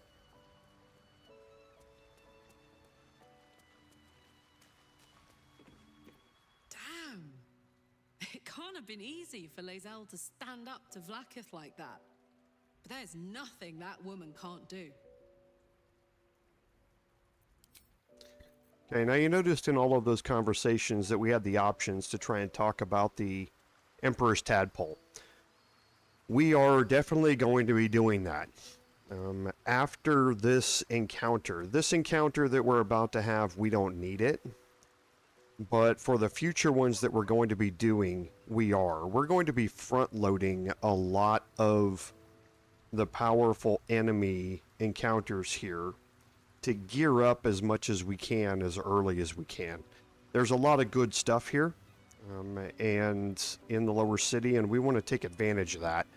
So we're definitely going to be hitting some high-level people really quickly, and to do that we're going to need all of the benefits that come along with the tadpole. So we are definitely going to be doing that. But for now, let's go ahead and take our long rest here. Better not be cursed.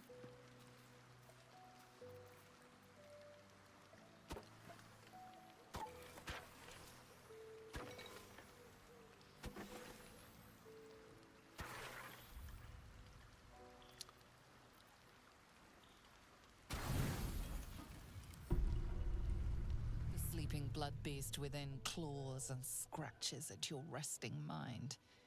You are, as ever, mere hairs away from its grasp. Another watches your body while it is possessed by the night. You do not dream alone. Dark dreams? I think I can guess. Visions of blood on your hands. The blood in your veins, perhaps. For all the gifts Baal's children inherit, a peaceful night's sleep is not among them.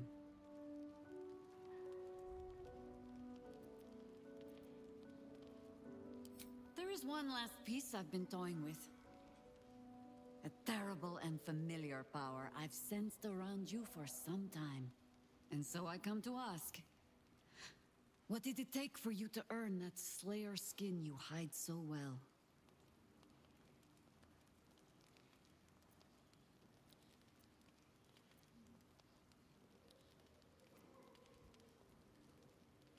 I have spent my life fighting your father in whatever form he chose to take. By rights, I should cut you down here. But that would be a mercy. One you have not earned.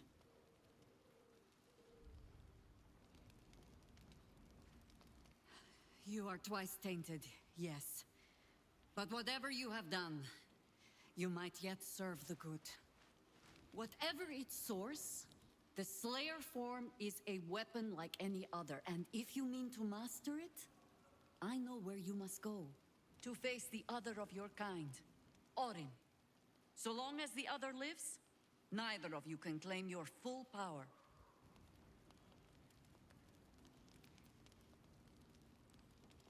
Show Daddy dear that you alone choose your fate.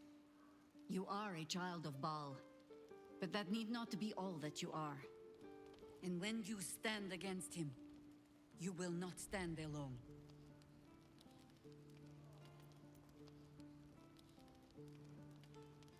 You will be protected, even from yourself.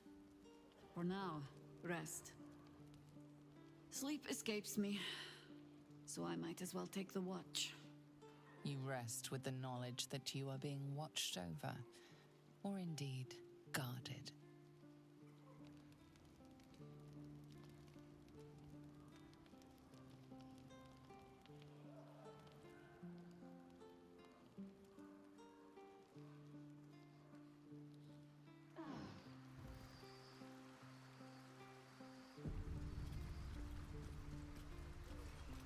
Okay, so again, a cutscene that is specific to the Dark Urge. And that matters because Jaheira has been around since the first Baldur's Gate games. She fought Saravok. And this is her letting you know that she knows everything that you are capable of. And is still holding out hope that there's good inside of you when it comes to this. So let's talk to Mizora here real quick. I've had my eye on you. Hot as brimstone, jagged as lightning, and seething like the river Styx. But there's something missing, isn't there? You're hungry for pleasures beyond this plane.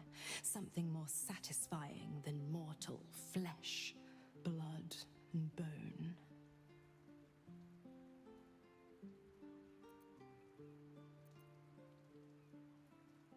Now, you have an option here to begin the romance scene with Mizora.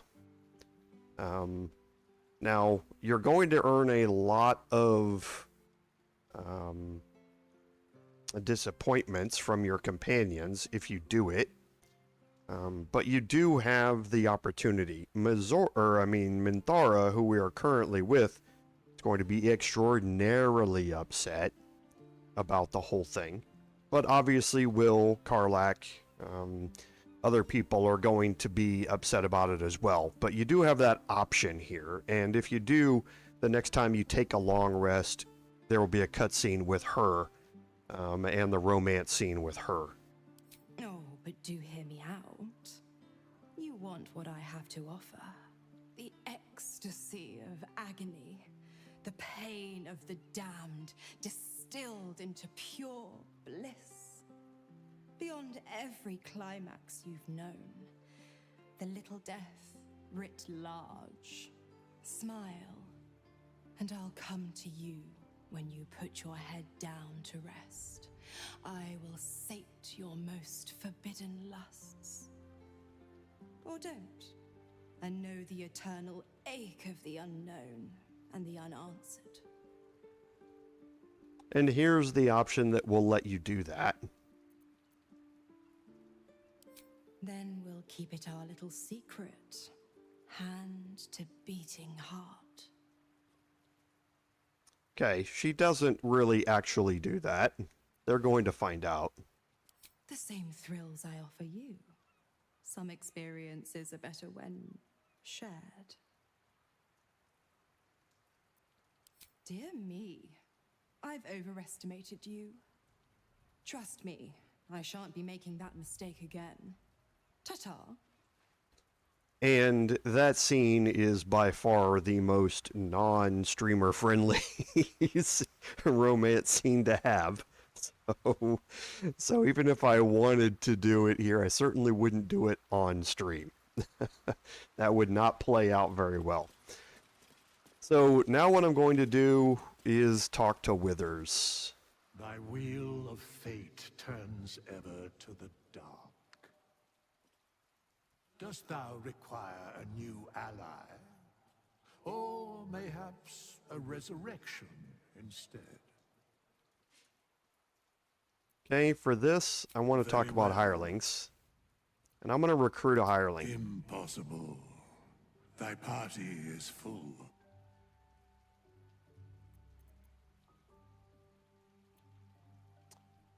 And I'm trying to think how to do it. Okay. As thou desire, choose. This is going to be the first of my camp buffing people, so to speak. And it's going to be Zenith, just because he's a cleric. You can make any one of these characters into whatever you want, but I'm going to choose Zenith as the cleric. Going to level him up. Keep it together. Since we're at level 11, and I don't care about anything that is set with him. Yeah, I doesn't matter. I'm gonna go all the way through his level ups.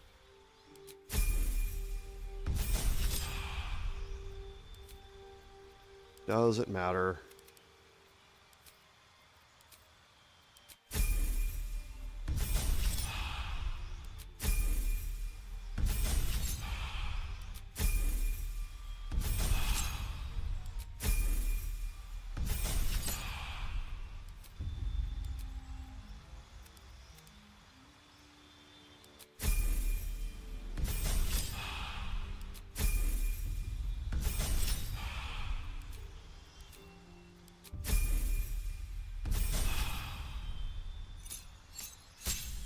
Level 11 is what matters. And that's why I do this once the party has reached level 11, because we want Hero's Feast. So I'm going to prepare spells and make sure that that one gets brought in here. Now there are some other things that you can use Zenith for, specifically for Blade Ward and things like that. I'm not going to worry about that now, especially for this encounter. I don't think we're going to need it, but I will take the Hero's Feast. Okay. So, now, Astarion is here. My Bard Pave my path with corpses. is here. Build my castle with bones. Time to press ahead. So I'm going to bring Shadowheart all the way over here. Oh no, I'm going to bring everybody down here. No one stopped me yet. Very well.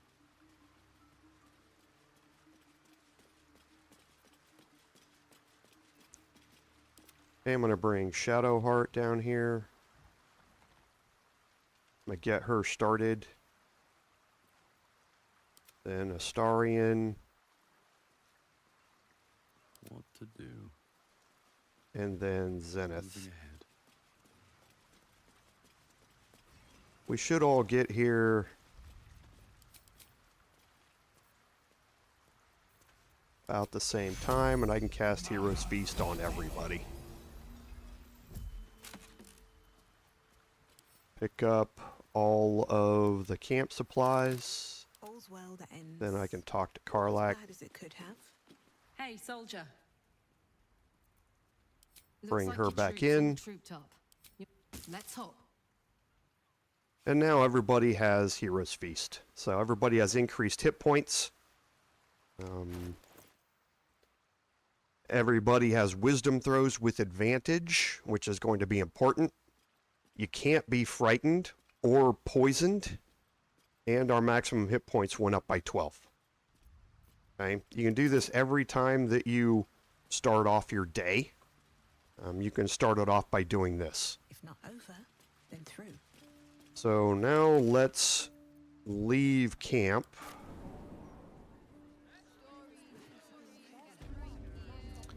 And we will get the rest of the buffs done. No matter what the mouth says.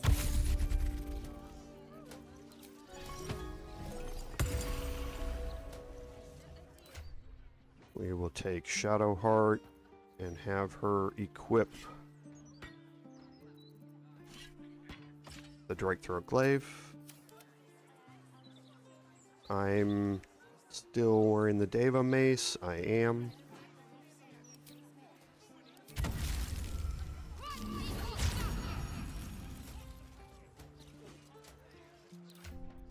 And then Astarion.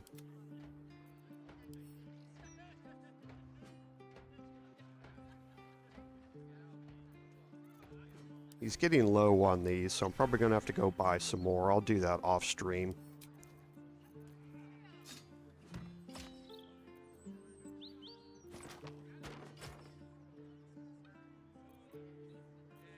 Okay, and then get rid of the Periapt of Health here.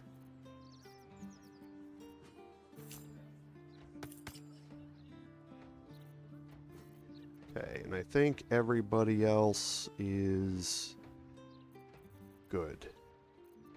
Oh, Karlach needs to shapeshift.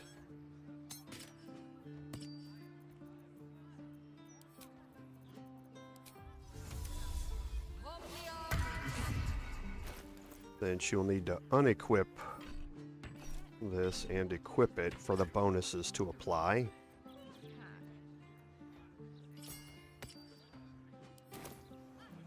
Looking ahead. Okay, so let's go on a little walk. Never wanted the easy path.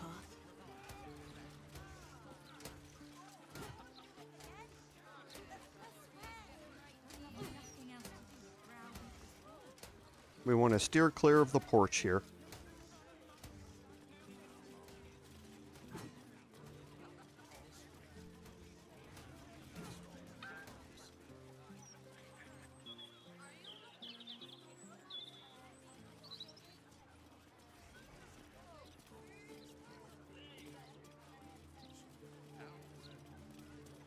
How can you tell?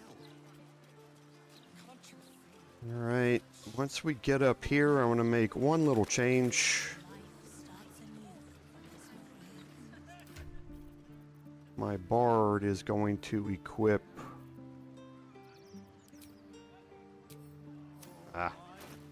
hate that. The Warped Headband of Intellect. We're going to go over here and talk to Arvis. Wonderful little beast. Nimble as anything. Okay, and there's an investigation check we can make here, and that's why I added the Warped Headband of Intellect.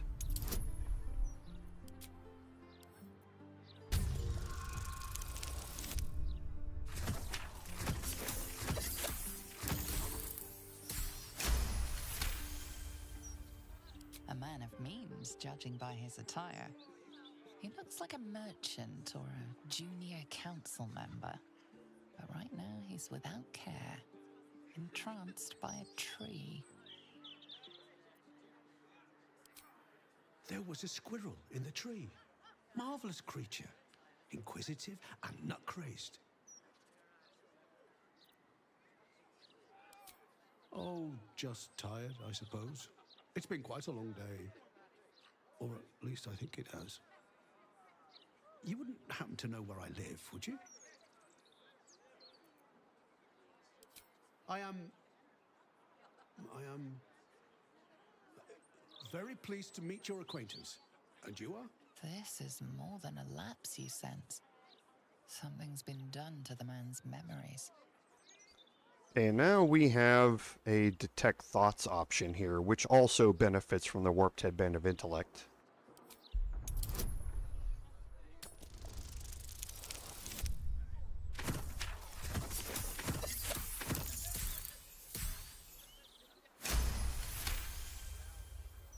The man's mind is a stream of fragmented thoughts, each brushed away by another before it can take purchase. Marvelous day. Not a care in the world. Moira would have loved this garden. Wait, who's she?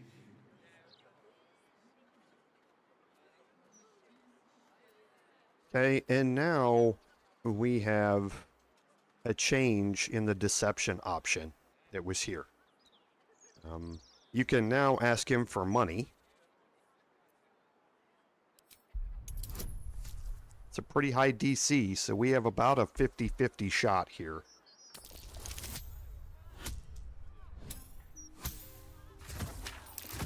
And I rolled low. Oof. I rolled a 1 on guidance. Moira. Do I know her? Yes. Yes, I think I do. How much does she need? He doesn't have 2,000, so he can't give it to you, but he can give you 500. Oh, take it. Now away with you, carrion bird. Okay. But you learned that something's tampered with his memories there.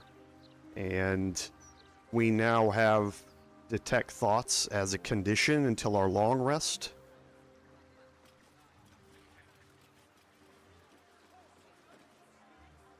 You're going to get an automatic save here. Should let you know about what you're dealing with. Welcome. The House of Grief lies just within.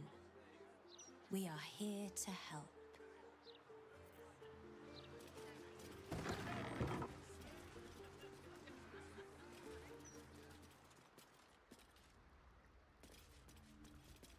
Welcome back.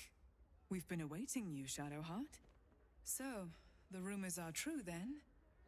The Dark Lady has blessed you. Most curious. I need to see the Mother Superior. All in due time. As I said, in due time. First, you submit to the mapping of the heart. Only then can we know what is to be done with you.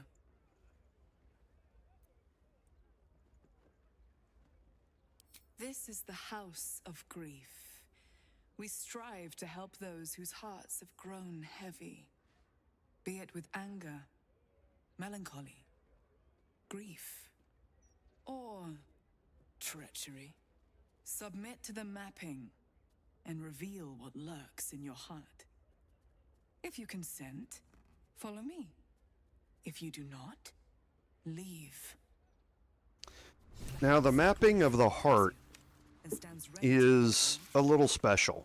So, the Daughter of Darkness quest, we want to go in and proceed through this, and the only way to do that is with the mapping of the heart. Now, the mapping of the heart, whoever goes in here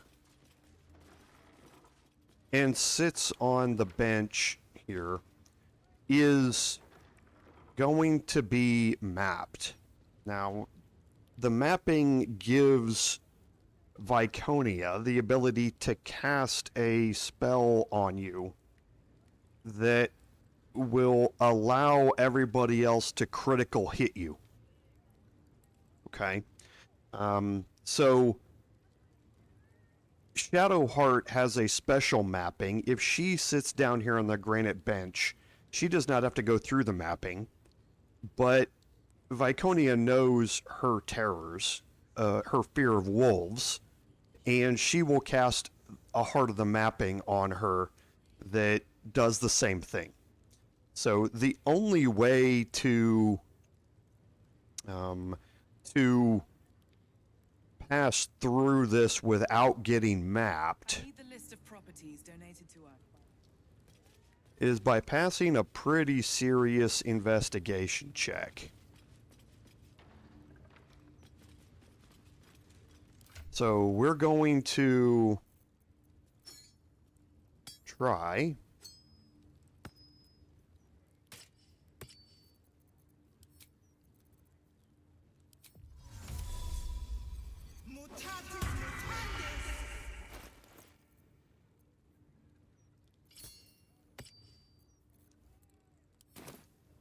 Okay, we're going to cast Enhance Ability on us. And we're going to enhance our intelligence checks. I believe this is an investigation check. Let me go verify that before I do it. Yeah, it's an investigation check. And it's a DC 20. Okay, so it's a pretty good sized check here. Everything is clear. I do have the warped headband of intellect, so I'm getting +3 to intelligence checks, and my investigation is +3. That's it right now, and I've got to roll a 20 on this. So let's throw enhance ability here. Pave my path with corpses, build my castle with bones. And we passed it.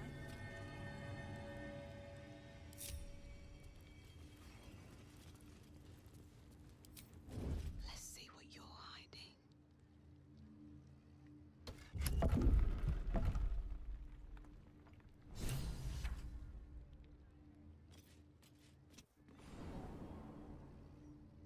Okay. So that allows you to get in here and bypass the mapping of the heart. There's nothing good that comes out of the mapping of the heart. If you can bypass it, then by all means, bypass it. Breathe deep and move. Okay, now up here...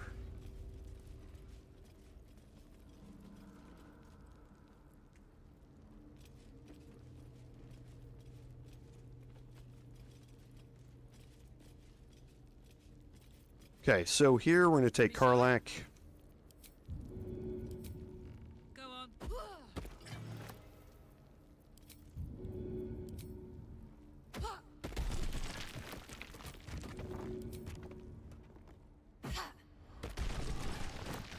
Okay. Now we can venture into these two rooms. And we're going to go into this one first because we can get back out of this room. Oh, I'm encumbered. Forgot about that.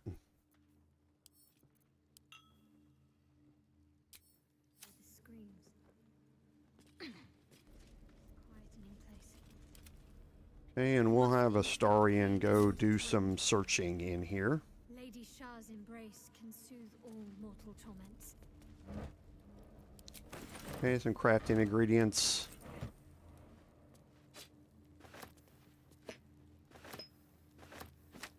It's mine now. Various things here on the table in the form of dismembered body parts.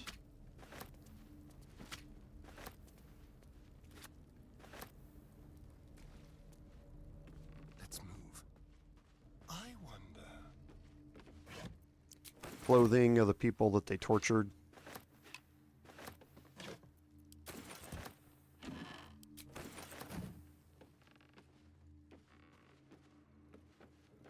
And some more lore about the interrogations.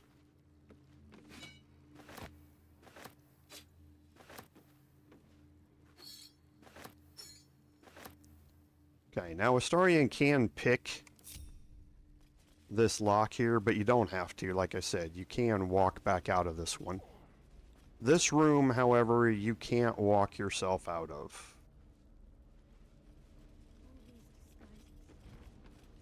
We were taught that Lady Shar's warriors had to be able to hide in plain sight wherever we went. I think this was my Okay, and these DCs are pretty good. losing.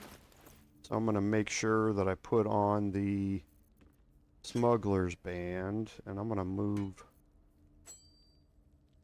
it up here so I know where to find it. Let's crack it open.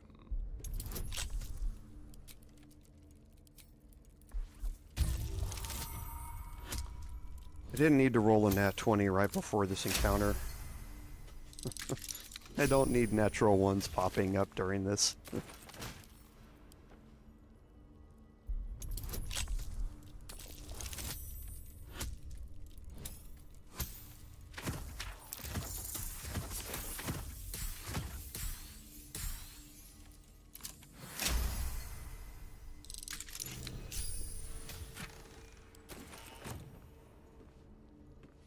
Okay, and again, some various things that you can read here.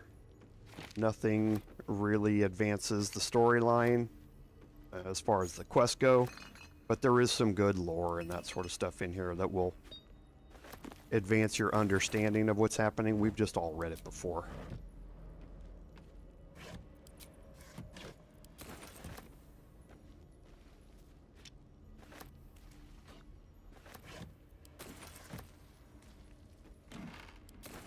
And then you have a lot of hats over here on this rack. And they're all really good as far as being able to sell them.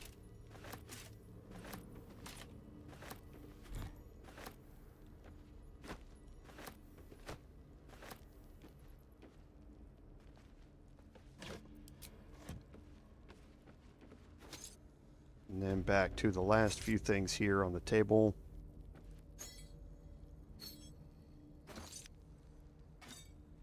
Okay, and now he's encumbered.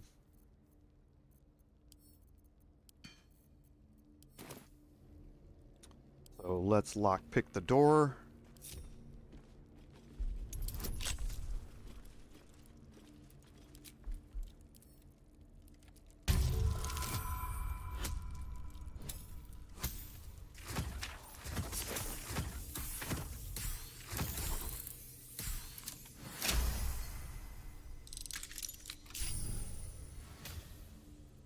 Time to rest?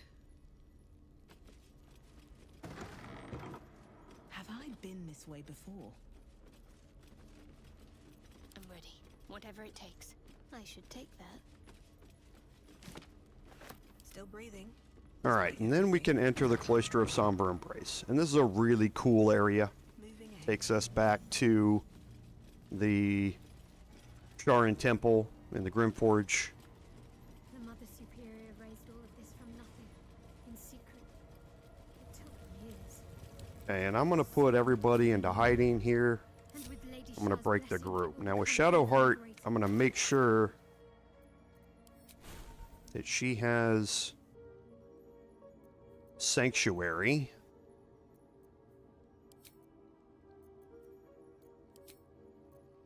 And if you are trying to save the lone Dark Justiciar down here who sides with you, then you want to take Feigned Death with you.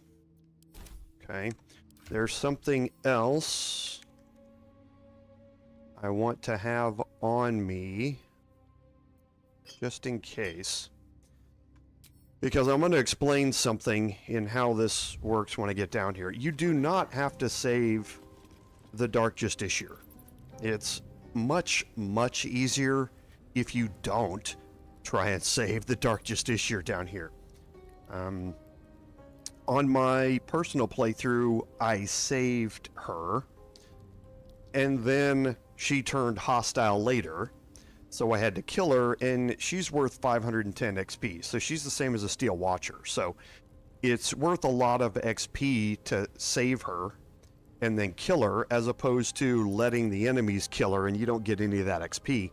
But we're going to have plenty of chances for XP here, so I'm not really too worried about it.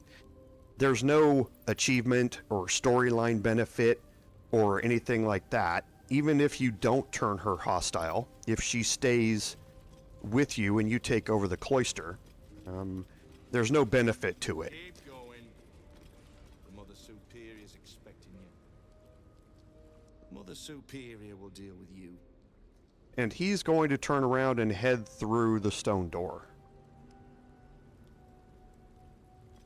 Just give him a second. It's going to open, and then it's going to immediately close again. Okay, so we're going to go open it.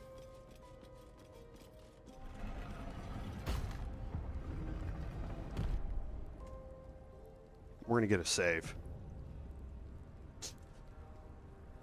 Okay, now Viconia is down here. She is surrounded all the way around by Dark Justiciars. The one Dark Justiciar who's going to side with you is right here. Okay. But everybody else is going to immediately become hostile during this. Now, I have not played this on Honor Mode, so I'm anxious to see how well it plays out here.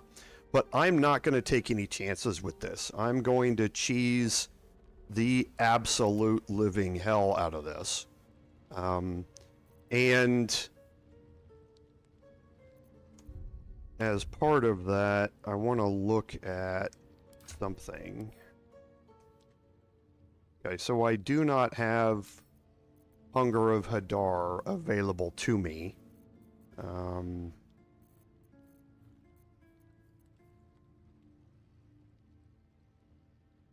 Black Tentacles.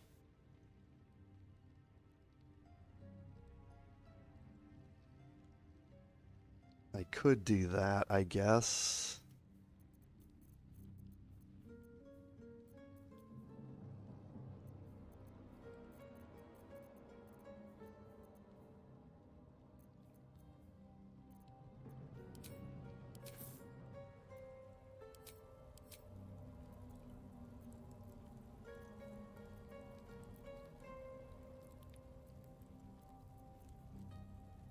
Okay, so Karlach's got it.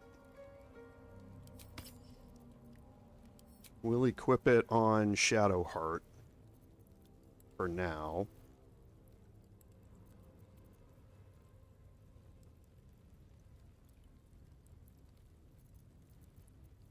And I don't necessarily think there's...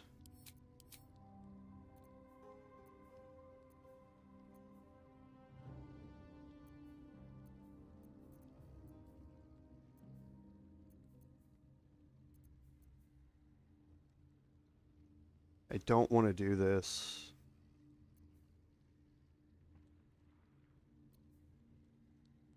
Okay, well, we'll just put Misty Step on just for now.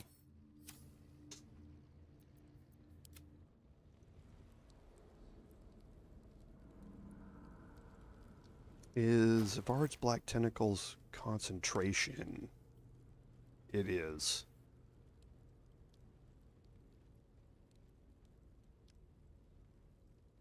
So yeah, that won't work.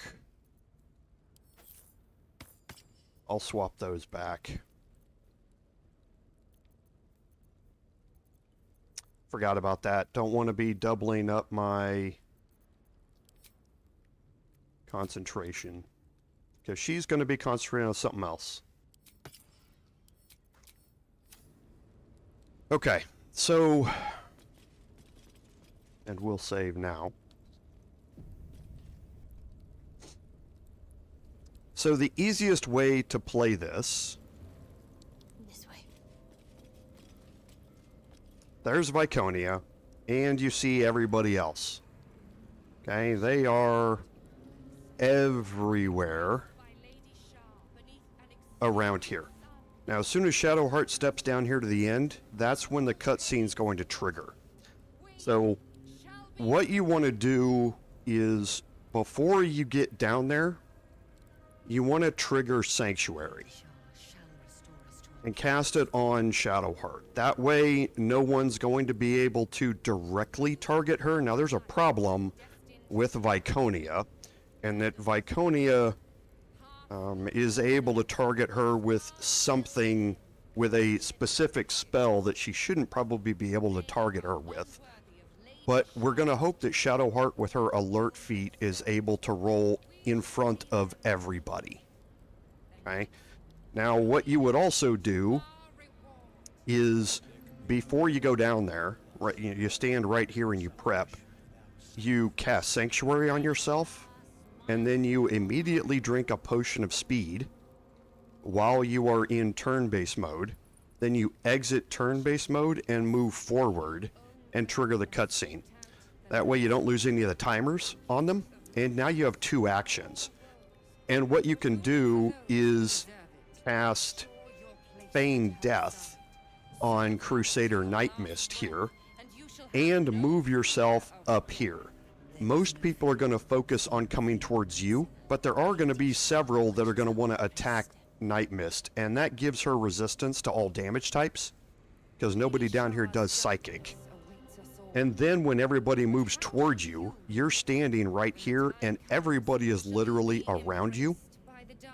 That's a great time to throw down Destructive Wave, the necrotic version of it. You don't want to cast Radiant, because Viconia is going to have Radiant Retort, where all of that damage will come back to you as force damage. So you want to use the necrotic version of it, and since you have taken a speed potion, you have 2 actions, and you can cast 1 level 6 and 1 level 5 right off the bat, and that will kill about half of the Dark Justiciars. Then Sanctuary is gone. You can use your movement, your increased movement, because of the potion of speed, to get yourself back up here to a point where you're harder to reach. You'll take some damage during that round with ranged attacks, but then you can move yourself back down and cast another level 5 Destructive Wave. So you can cast 3 of them in total, and that will take out almost everybody on the field. But then, by that point, everybody's grouped up around you. You can bring the rest of your party members down here and finish everybody else off. It makes it a lot easier if you're trying to save Nightmist, because Nightmist is an ally, so she's not affected by Destructive Wave, even though she's in the radius. Again, I'm not going to try and save Crusader Nightmist. She's going to give her life for the glory of the temple. So while I don't do that at all. So let's kind of get down here a little bit, and we're going to cast Sanctuary on ourselves.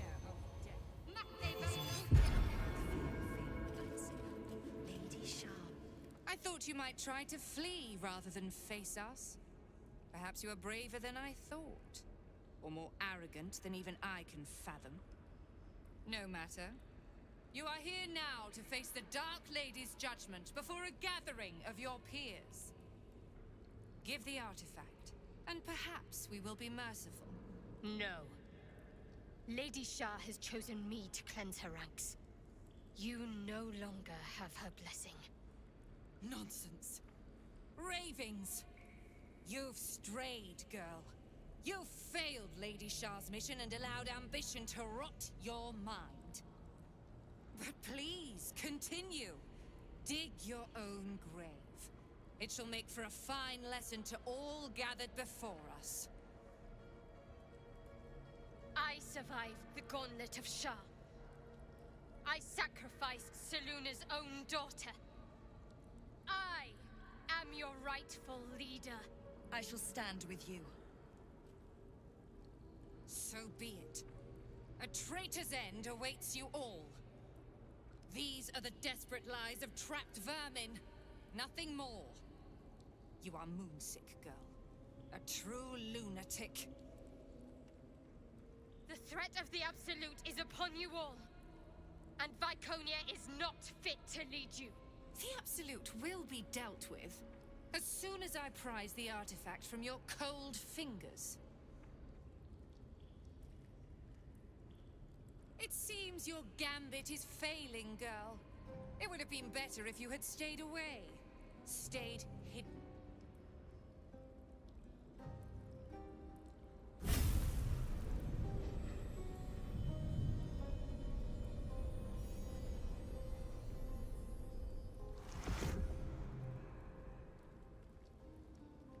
No matter. I built this place from nothing. I can always start anew once you've been dealt with. You were right about one thing. Lady Shar's church does need to be cleansed. Of you. And by my hand. Okay, so here's what you're dealing with. We rolled first, which is good. I cannot overestimate how important the alert feat is in Act 3. You just have to have it. So we're rolling first, and again, only Justiciar Night Mist down here is on our side. That means that she's going to end up buying us a little time from some of the enemies in this room, because some of the enemies are going to go attack her and not Shadowheart. I'm going to move back here, but I'm not able to move very far. So this is where her shadow teleportation ability comes in. Okay, but let's do something first. So let's look at Viconia here, because we have legendary actions that we need to be able to deal with. Okay, so first, she's in Sanctuary. Until she causes damage, we're not going to be able to target her directly. However, AoE spells, like Destructive Wave, still damage her. So this is why if you're trying to save Night Mist, you can group everybody up over there, and Viconia will take a boatload of damage just like everybody else will. Okay? Sanctuary does not save her. She does have Radiant Retort. So whenever she takes radiant damage, she reflects it back at the attacker twofold as force damage. That's why you do not want to use the radiant version of Destructive Wave. You want to use the necrotic version, because nobody down here is resistant to necrotic. She has the Veil of Shar, so she gets a +2 bonus on all saving throws, while Shield of Faith is active. And she has 2 legendary actions. So Sanctuary of Loss. After an ally is struck, Viconia can apply Sanctuary of Loss to them, shielding them from further attacks. This protection will wane when the protected creature attacks. She can apply Sanctuary to anybody at once per turn as a reaction. Okay, now, again, Sanctuary does not protect you from AoE spells. And we're going to see that here in a little bit. Also, AoE spells that target somebody do not necessarily trigger the Sanctuary of Loss, because it wasn't a direct attack made by somebody against them. And you'll see that play out as well. Her second legendary action is Heart Wrench. Viconia can rend a target with a Psychic Barrage, dealing 10d12 psychic damage after she or an ally is struck by a heart form mapped creature. Now, right now, the only person who's going to be able to be heart form mapped is Shadowheart. And I'm going to have Shadowheart nowhere near this fight so that she can't use that legendary action against her. Okay, now again, if you went through the heart of the map, or mapping of the heart upstairs on the bench with your main character, then your main character would be able to be heart formed as well. Okay, but since we didn't do that, it's only Shadowheart because of her fear of wolves.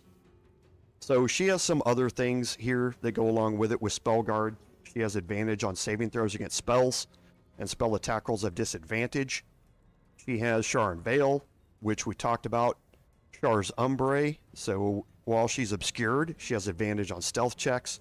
And she has Shadow Ambush. So whenever she's in shadow, she deals an additional 4d8 necrotic damage with her mace, which hurts. Rebuke of the Mighty is an enhanced shield blow that comes from Viconia's Walking Fortress, her shield. The rest of it is fairly straightforward. She does have impenetrable shadow. So if Viconia ends her turn in darkness, she receives Sanctuary of Loss, which means she's automatically going to get Sanctuary at the end of every one of her turns that she ends in darkness. She can use Heart Wrench and still keep this protection. And again, Heart Wrench has an explanation here. So just like we learned with her legendary action, she can use this without losing her Sanctuary. Hopefully, very little of this is ever going to come into play during this fight. And you'll see why here in a second. So let's shadow teleport up here as far as we can go. Okay, and then we're going to run, and we're going to initially just get ourselves around the corner here. This gets us out of line of sight.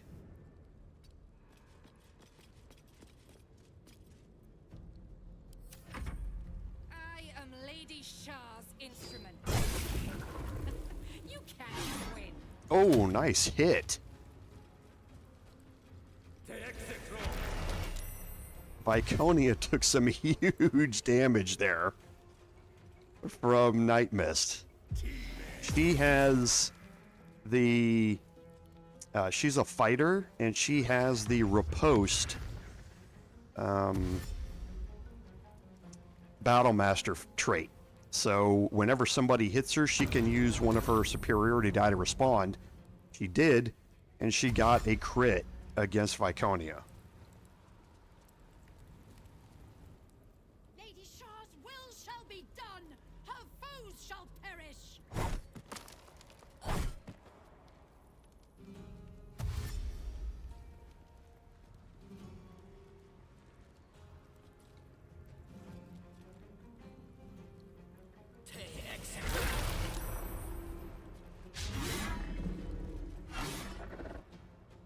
Lady Shar's will shall be done. Surely I shall. And you can see how everybody moves down there toward her. So everybody gets grouped up really, really nice for Destructive Wave down there. Or any AoE spells for that matter. But you see everybody.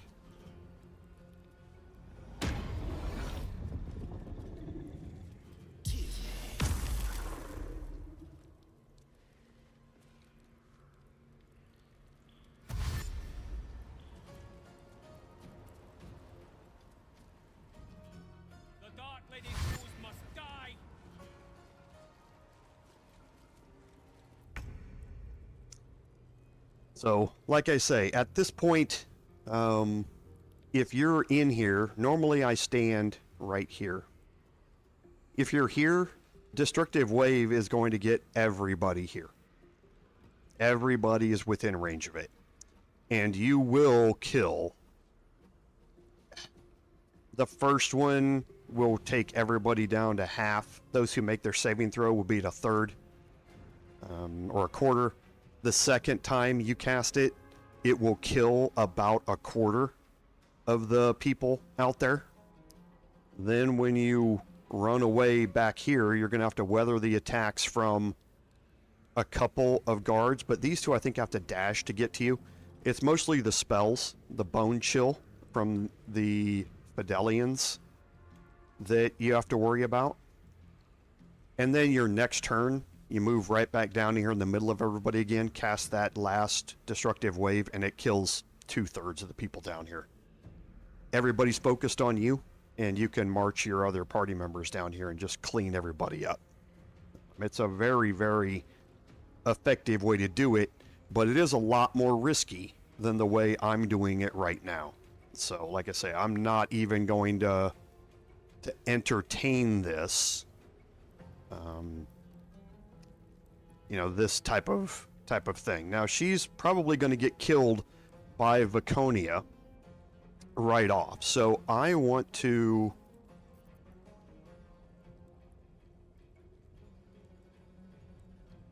start this off.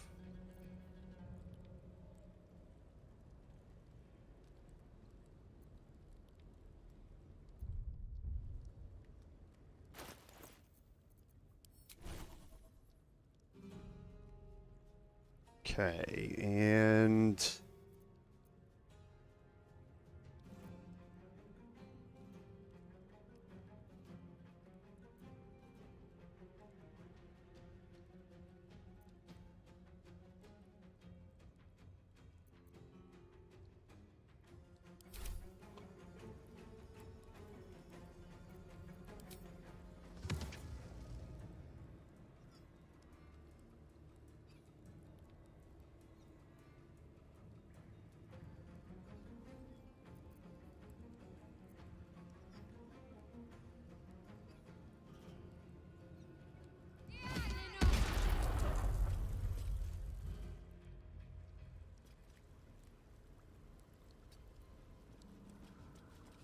I'm gonna start moving everybody else down there. I'm too tall for this.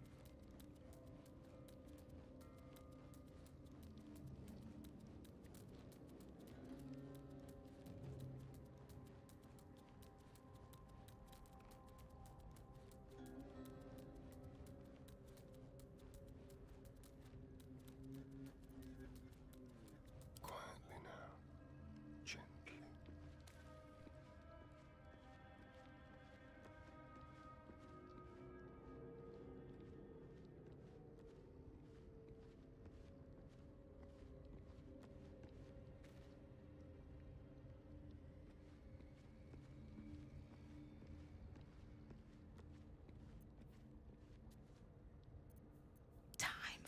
Okay, but I'm gonna keep my bard here.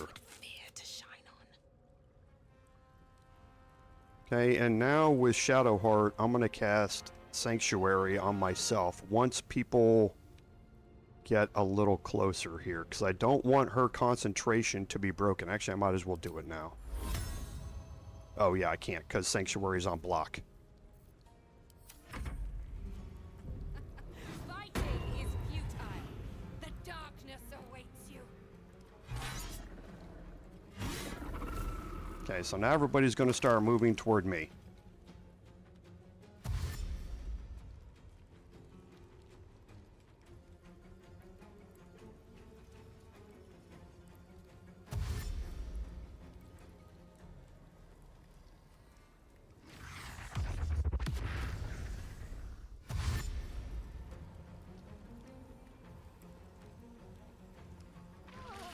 For the Lady of Loss.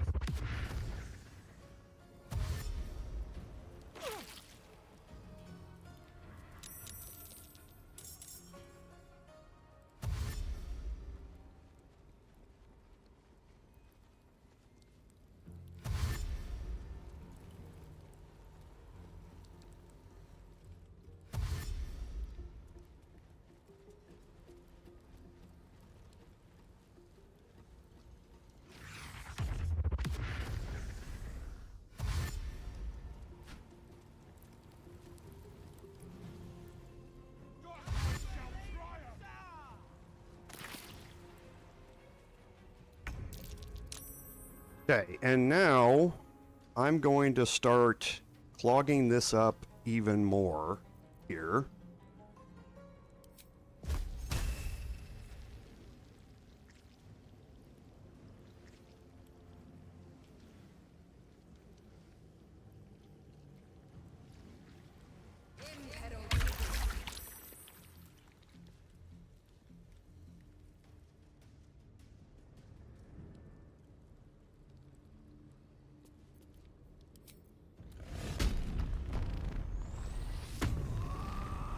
Sorry, that broke my concentration. That was a mistake. I forgot about that. I can't have it on her because of my rage. That was a misplay on my part. So I'm going to have to deal with this a little differently.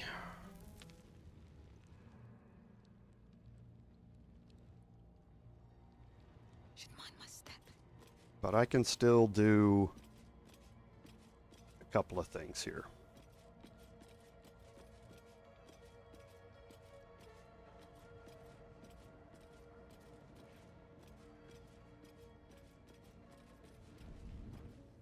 Yeah, I just forgot about that.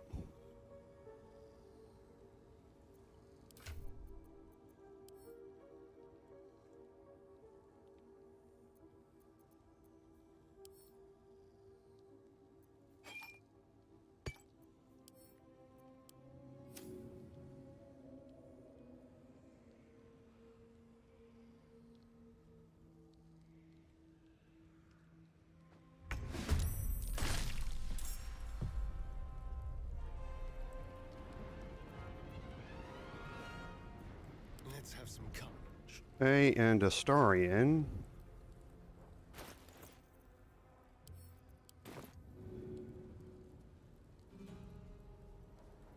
Can do the same thing.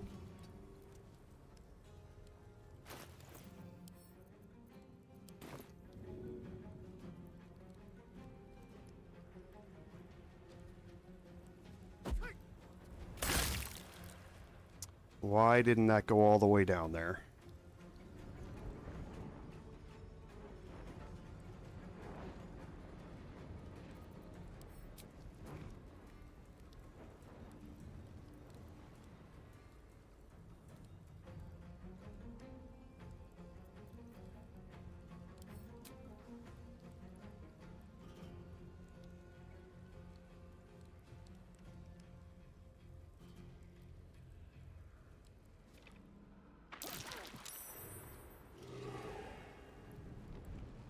Okay, and then I'm going to move him back here.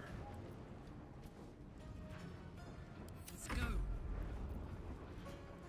Karlak is done with her turn. Need to stay focused. And Shadowheart is going to cast Sanctuary on herself.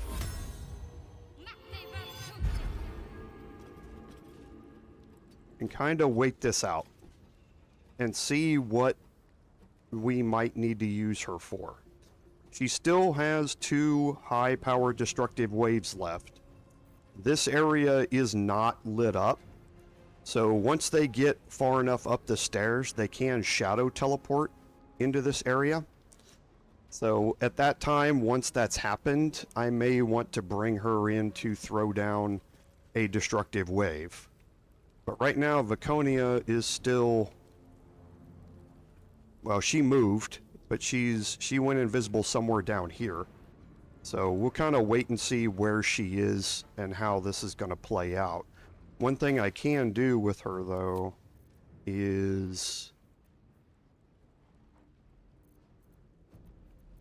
change to the Blood of Lathander. Darkness is useless here. In this, that will take her action, but that's going to give her access to Sunbeam as well.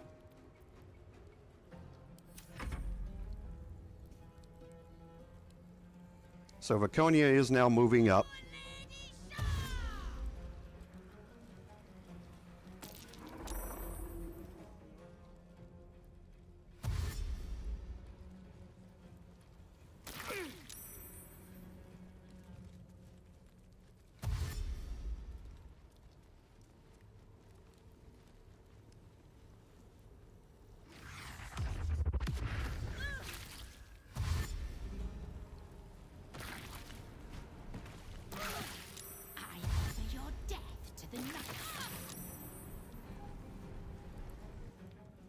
And I would like to get another grease down there at the bottom. I don't know why that second one didn't go all the way down there.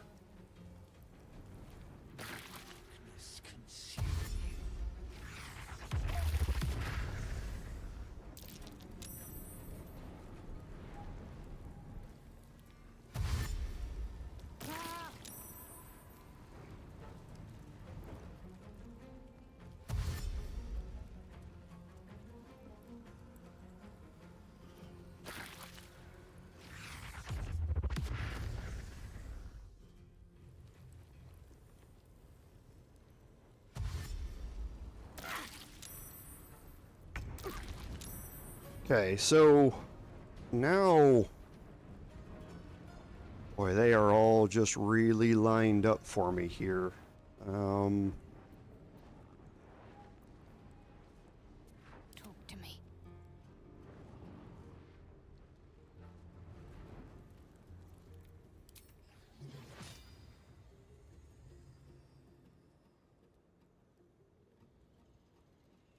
Because Viconia is still down here.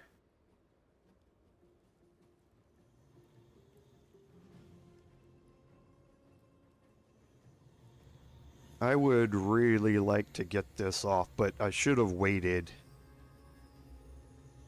We'll wait for the next turn and see how this plays out.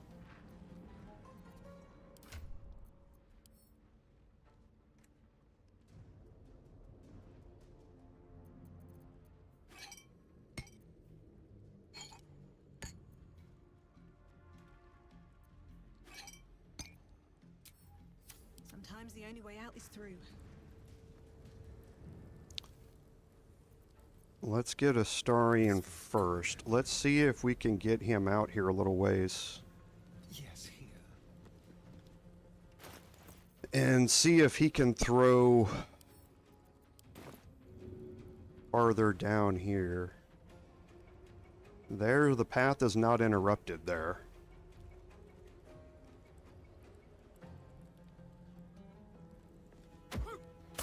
Nope.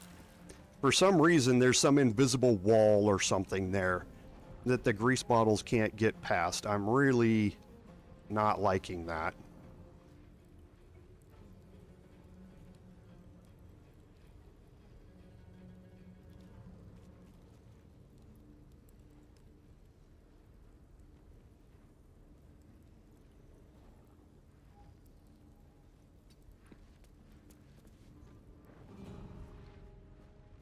That is upsetting. Another fight. Let's go.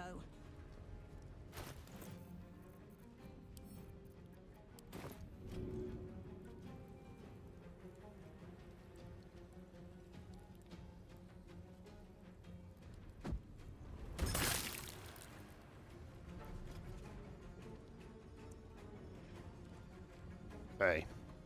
And then I'm just going to start trying knocking people back.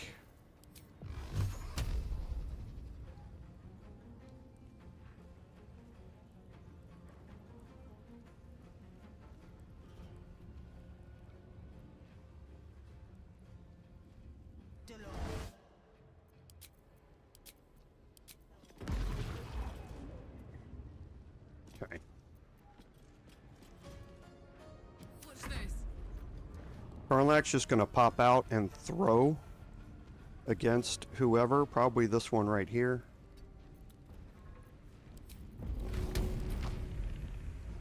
What to do?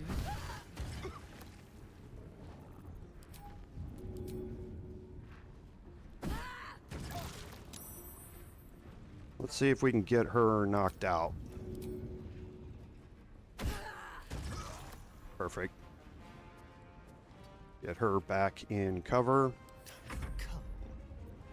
Astarion, I don't want to have him do any... Well, maybe I can get out here and see if I can take a shot. I kind of messed up his action economy here.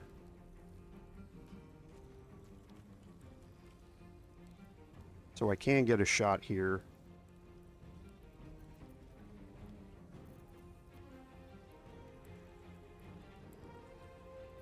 Let's... Oh, this is my second attack, so I can't use the arrow of many targets.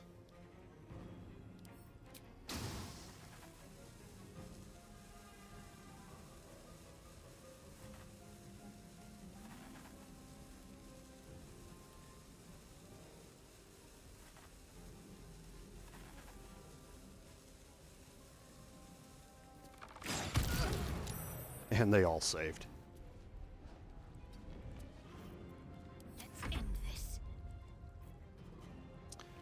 Okay, Shadowheart, I'm gonna wait one more turn and see how many people make it up these stairs.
mighty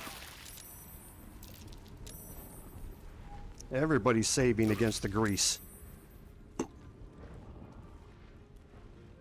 Okay, well, Karlach isn't going to be able to do anything here now that darkness is up. So I'm going to pull her back.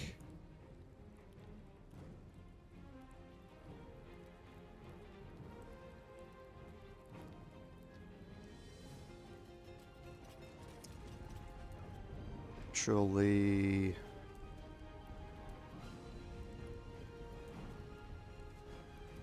she'll have disadvantage on this, but let's see if we can cause some damage here. Perfect. That keeps rage going.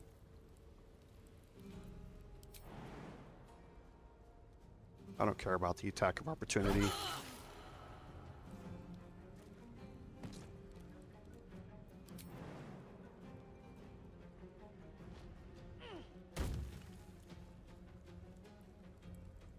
Move back so we can throw from back here. Let's spill some blood. Nobody else really cares about any of that, but let's see if we can knock some people back first.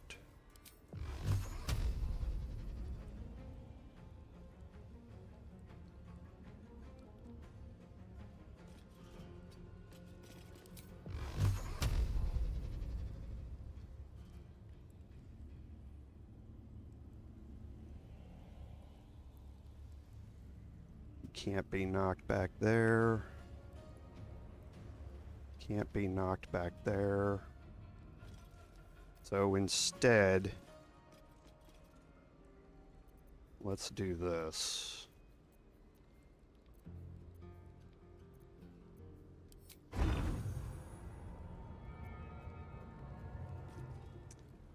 Actually,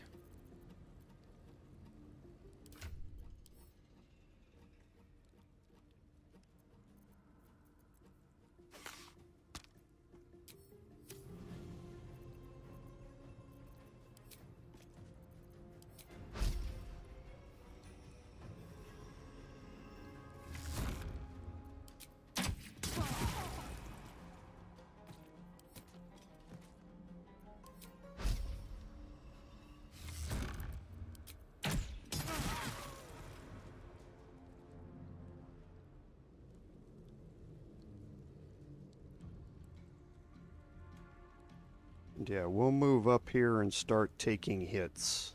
Start tanking hits from people. Can you feel death's cold grip?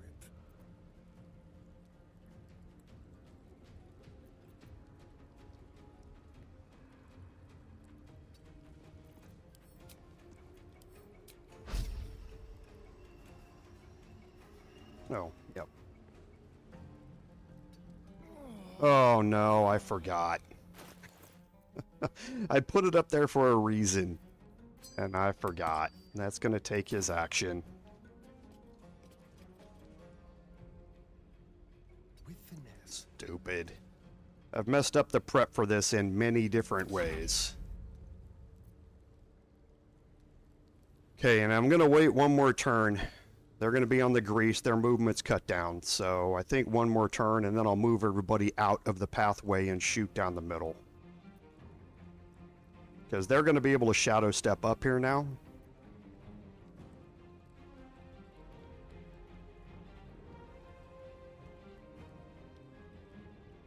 Or I could...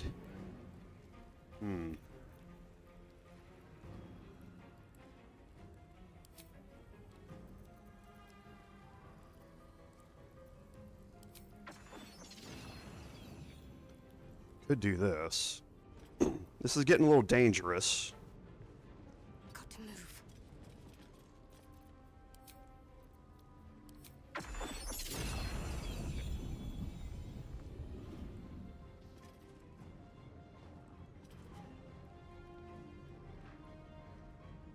think this is getting a little too dangerous. Yeah, I'm not gonna do it.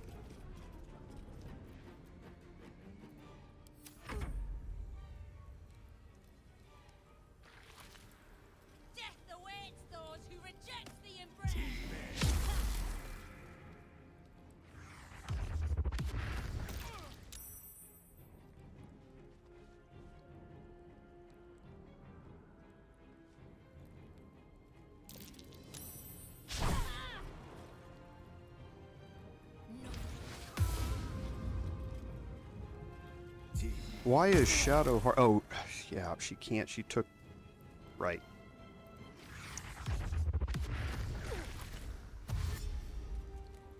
Okay, so she took damage and darkness went away there.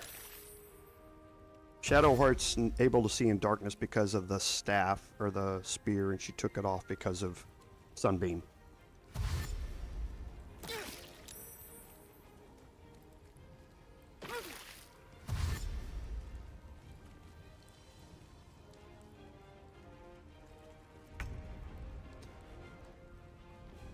Okay, so let's get Karlach out here to start throwing.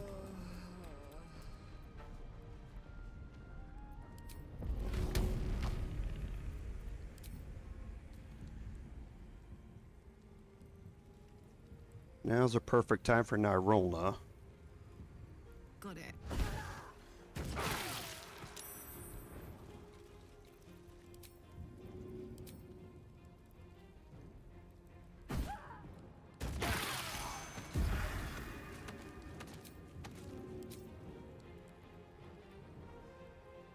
That might hit me. Yeah.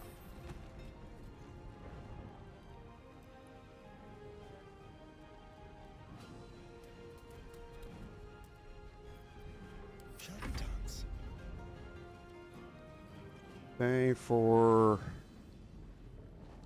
Astarion.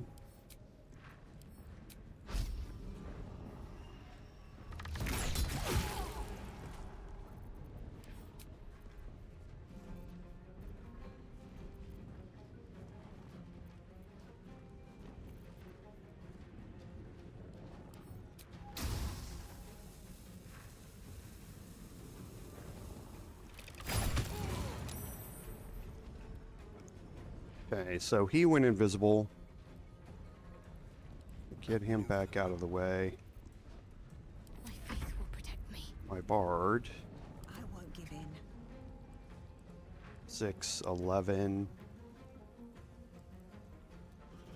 Okay.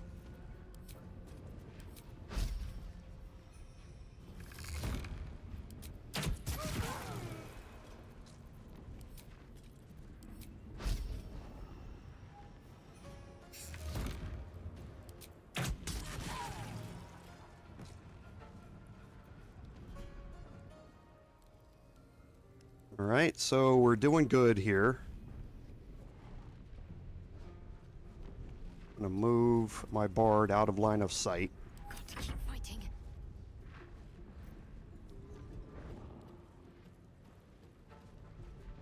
And Shadowheart, I'm gonna move up a little bit.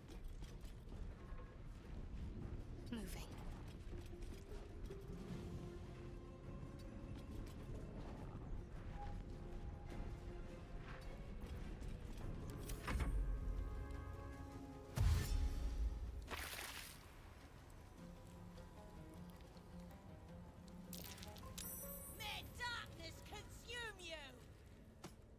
The grease has been covered up by blood on the floor.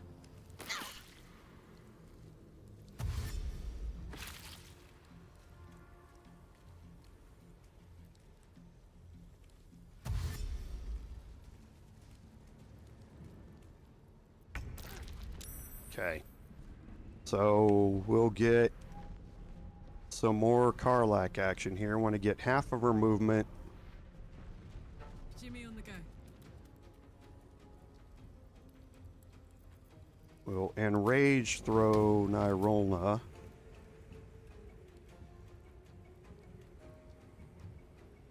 Why is path interrupted? Oh, because of the stupid little sliver of darkness there? You gotta be kidding me. There's one little patch of dark. Who's concentrating on it?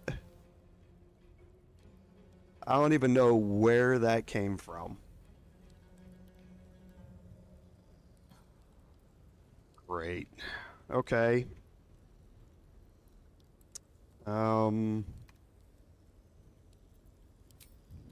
don't think I'll be able to throw anything into there. Nope. That's so stupid. Okay. Well, if we can't do that, And we probably can't attack into this either. Nope. So if we can't do that...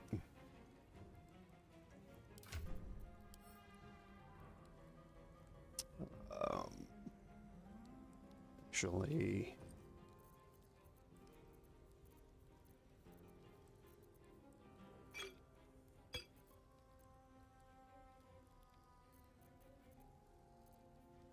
Ooh, I might actually be able to play some trickery here.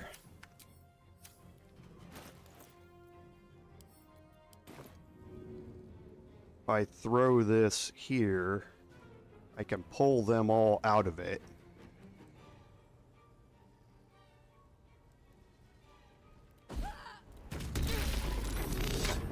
Okay. Now I can enrage throw.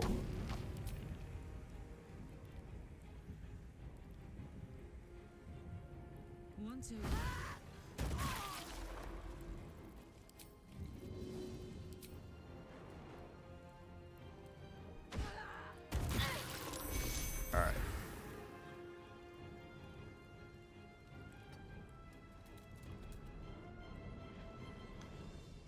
Now I'm going to get the Starian here, because I can sneak attack with this first one.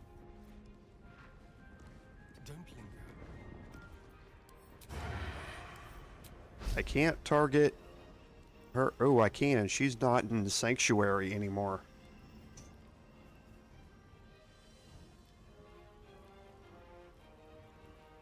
He's not.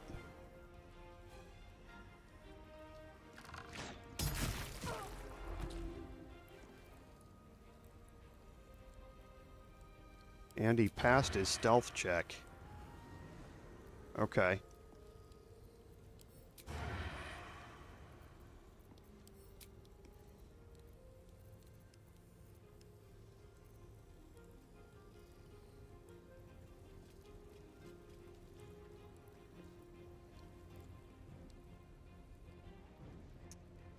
Well, I really want to move up there and just finish her off.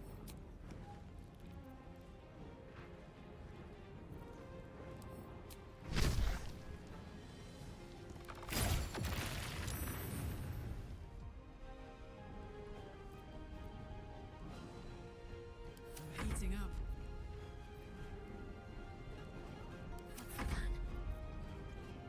All right, Shadowheart.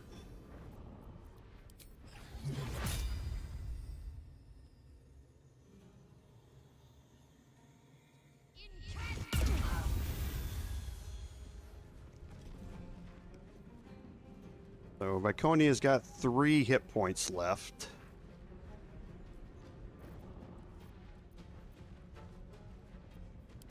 Can't even catch my breath. And I still have my bard's turn. So 55% chance to hit.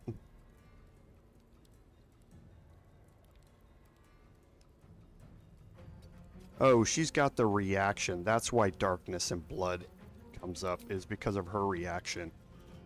Okay, so let's try and get some slashing flourishes here. This is 2 at 60%. There we go.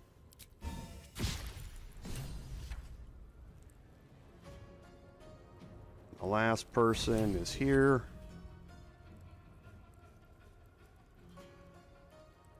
One day, I'll catch a break.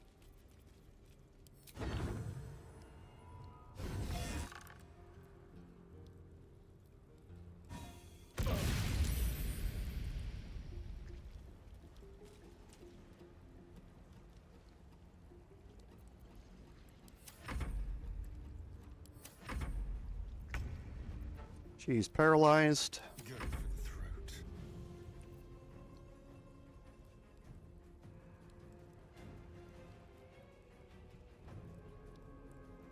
Time to move.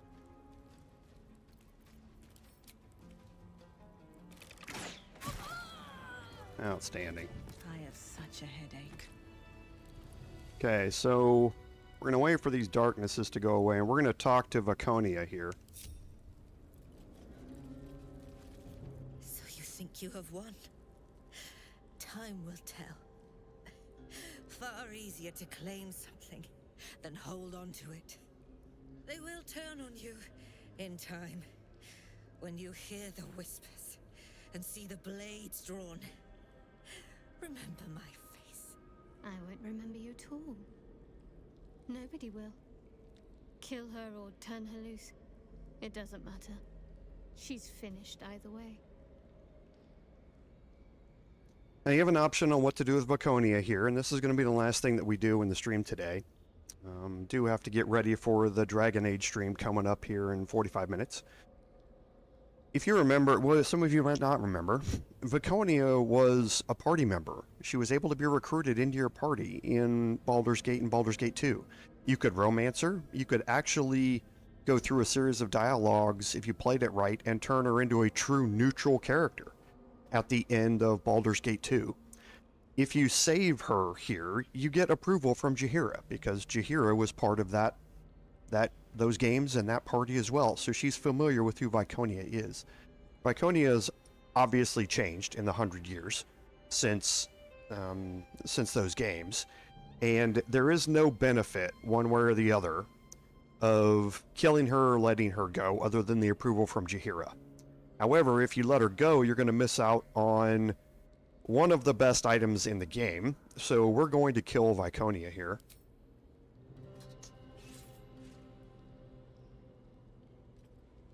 I draw near, my lady.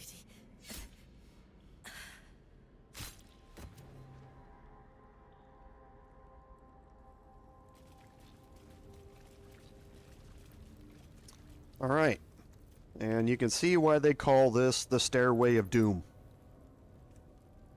Because it's just covered in blood. Funnels them all up here. They very rarely get to do anything to you. The damage that we took here was from Sunbeam hitting Viconia, which caused the Force Retort from Radiant Retort. That's the only reason it's there. You can get away with one of those. You can't get away with two when you do it. So a good way to finish things off. Let's get going. So that gets us to a good point to end the live stream, because like I say, we do have to get ready in 45 minutes. We'll be starting the Dragon Age the Veilguard Rogue gameplay live stream, and I need to give my voice a rest. So next week we're going to pick up with walking through what's happening here. I'm not going to be able to, I'm not going to be able to leave here. I can fast travel, but if I leave up through the top or try and make my way back down here, the upper area, things could be a little different. So I'm not going to move. I'm not going to do anything off stream. I was hoping to be able to, but I'm not going to be able to. I'm going to wait here, and we will check in next week with us, and we'll pick up from there. So as always, thank you all for being here. Without your support, none of this would be possible. This is Commander Jerval saying until next time.